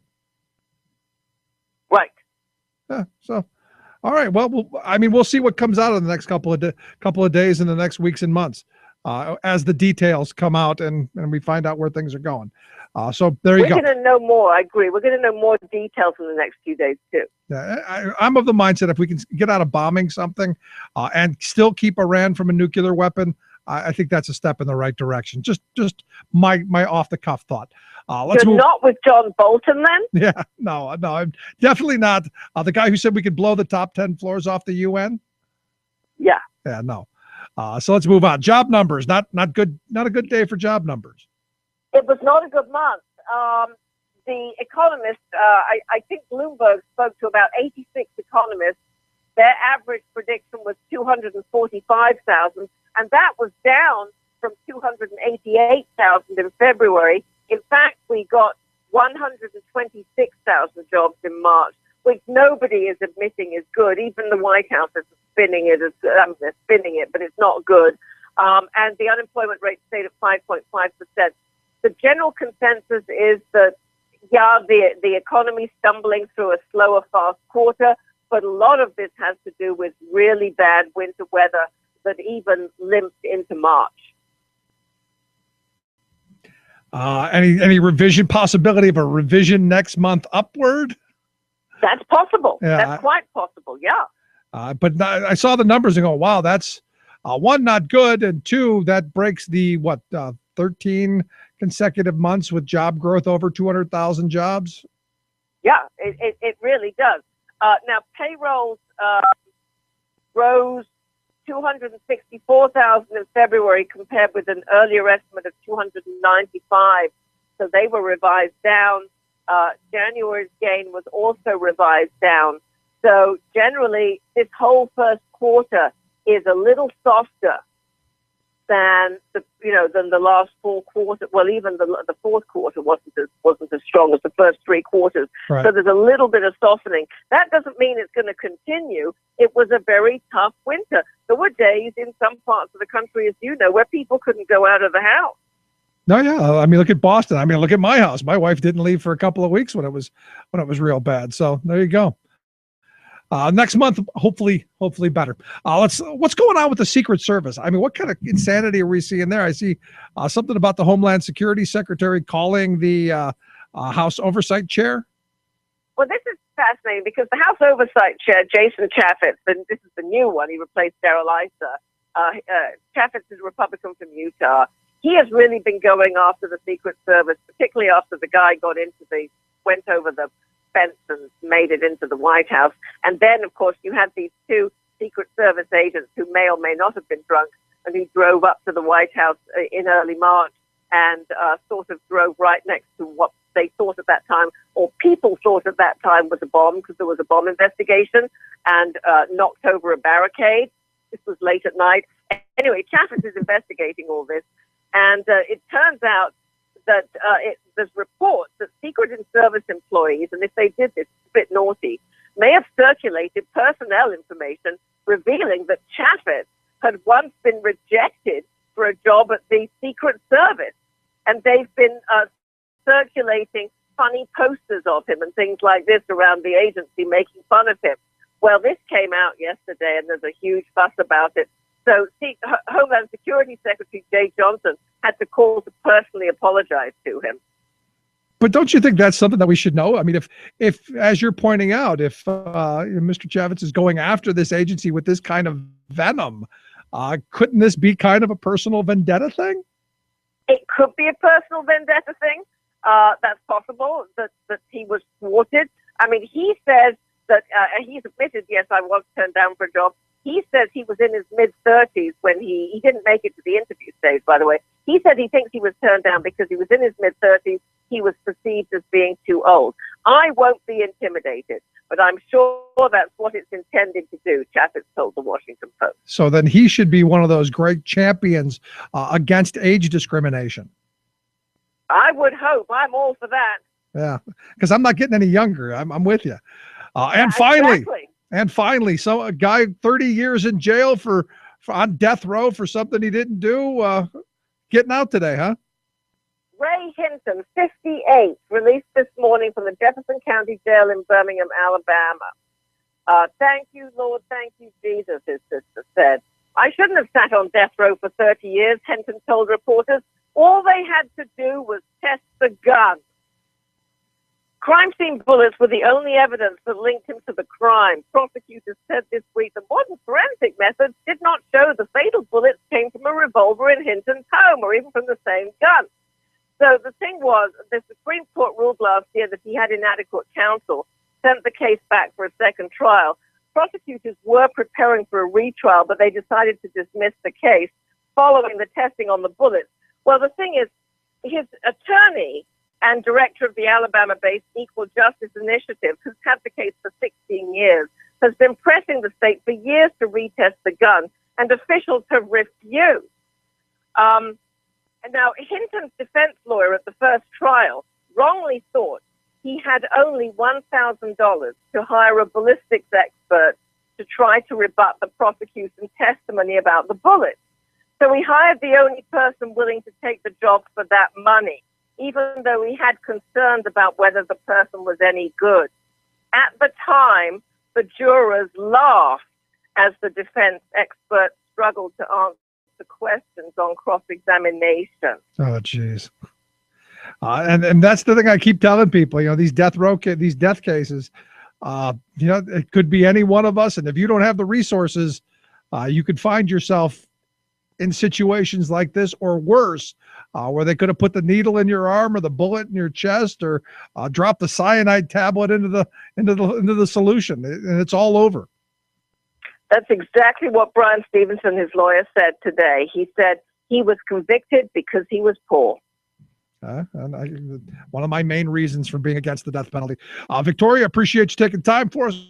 Always great talking with you, and have a good holiday. Thank you. You too. Thank you so much. Victoria Jones, Talk Radio News Service. Quick break, right back after this. Stick around. You're listening to The Rick Smith Show. We're working people. Come to talk.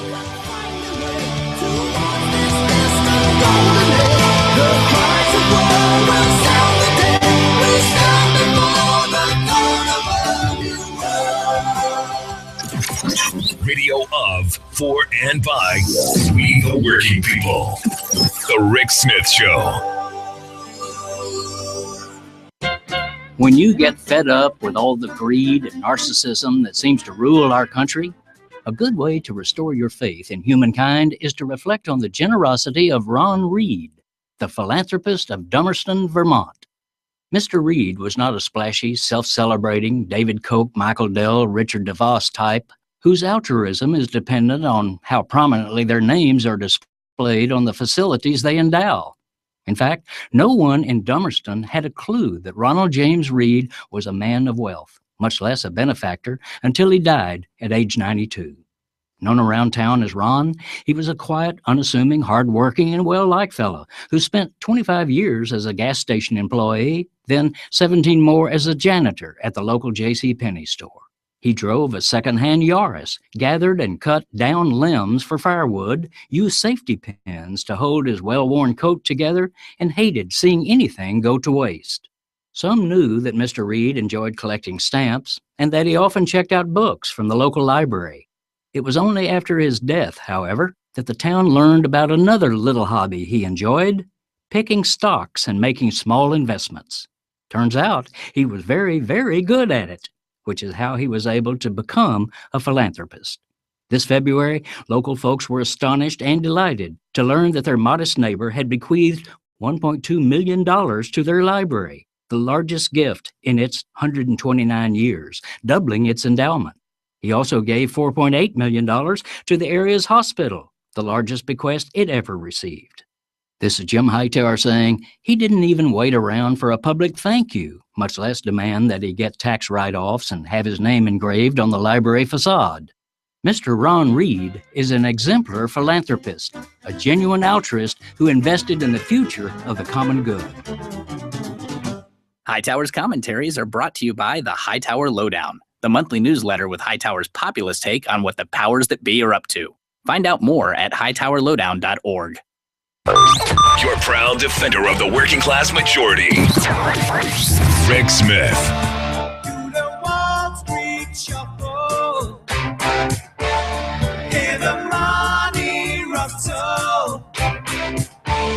Watch the greenbacks tumble.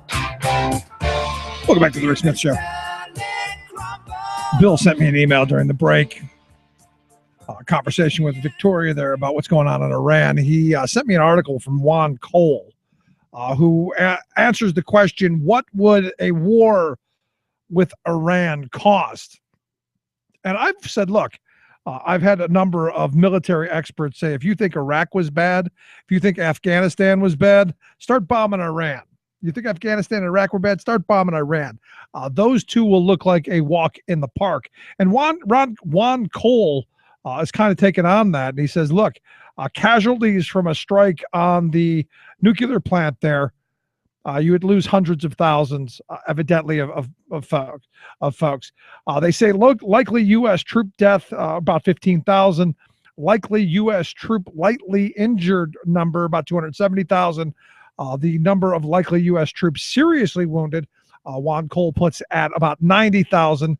The direct cost of the war monetarily, outside of the blood of your soldiers and you folks here, would be about $5.1 trillion, they say. Add to that the cost of caring for wounded troops over their lifetime, upwards as high as $18 trillion. And you're talking about, Iranian deaths somewhere between 1 and 3 million, a refugee problem of something like 12 million, and something that you just go, I don't think so. So I'm happy to see that go in that direction. Anyway, I hope everyone has a great holiday. We will see you on Monday in Chicago as we cover the big election. Have a great holiday. We'll see you next. You've been listening to The Rick Smith Show. Together, we can make America better. Email rick@thericksmithshow.com or interact with us anytime at thericksmithshow.com. Until next time, this has been The Rick Smith Show, where working people come to talk. It's coming like the tide flood beneath the lunar sway. Imperial, mysterious, in amorous array. Democracy is coming to the USA.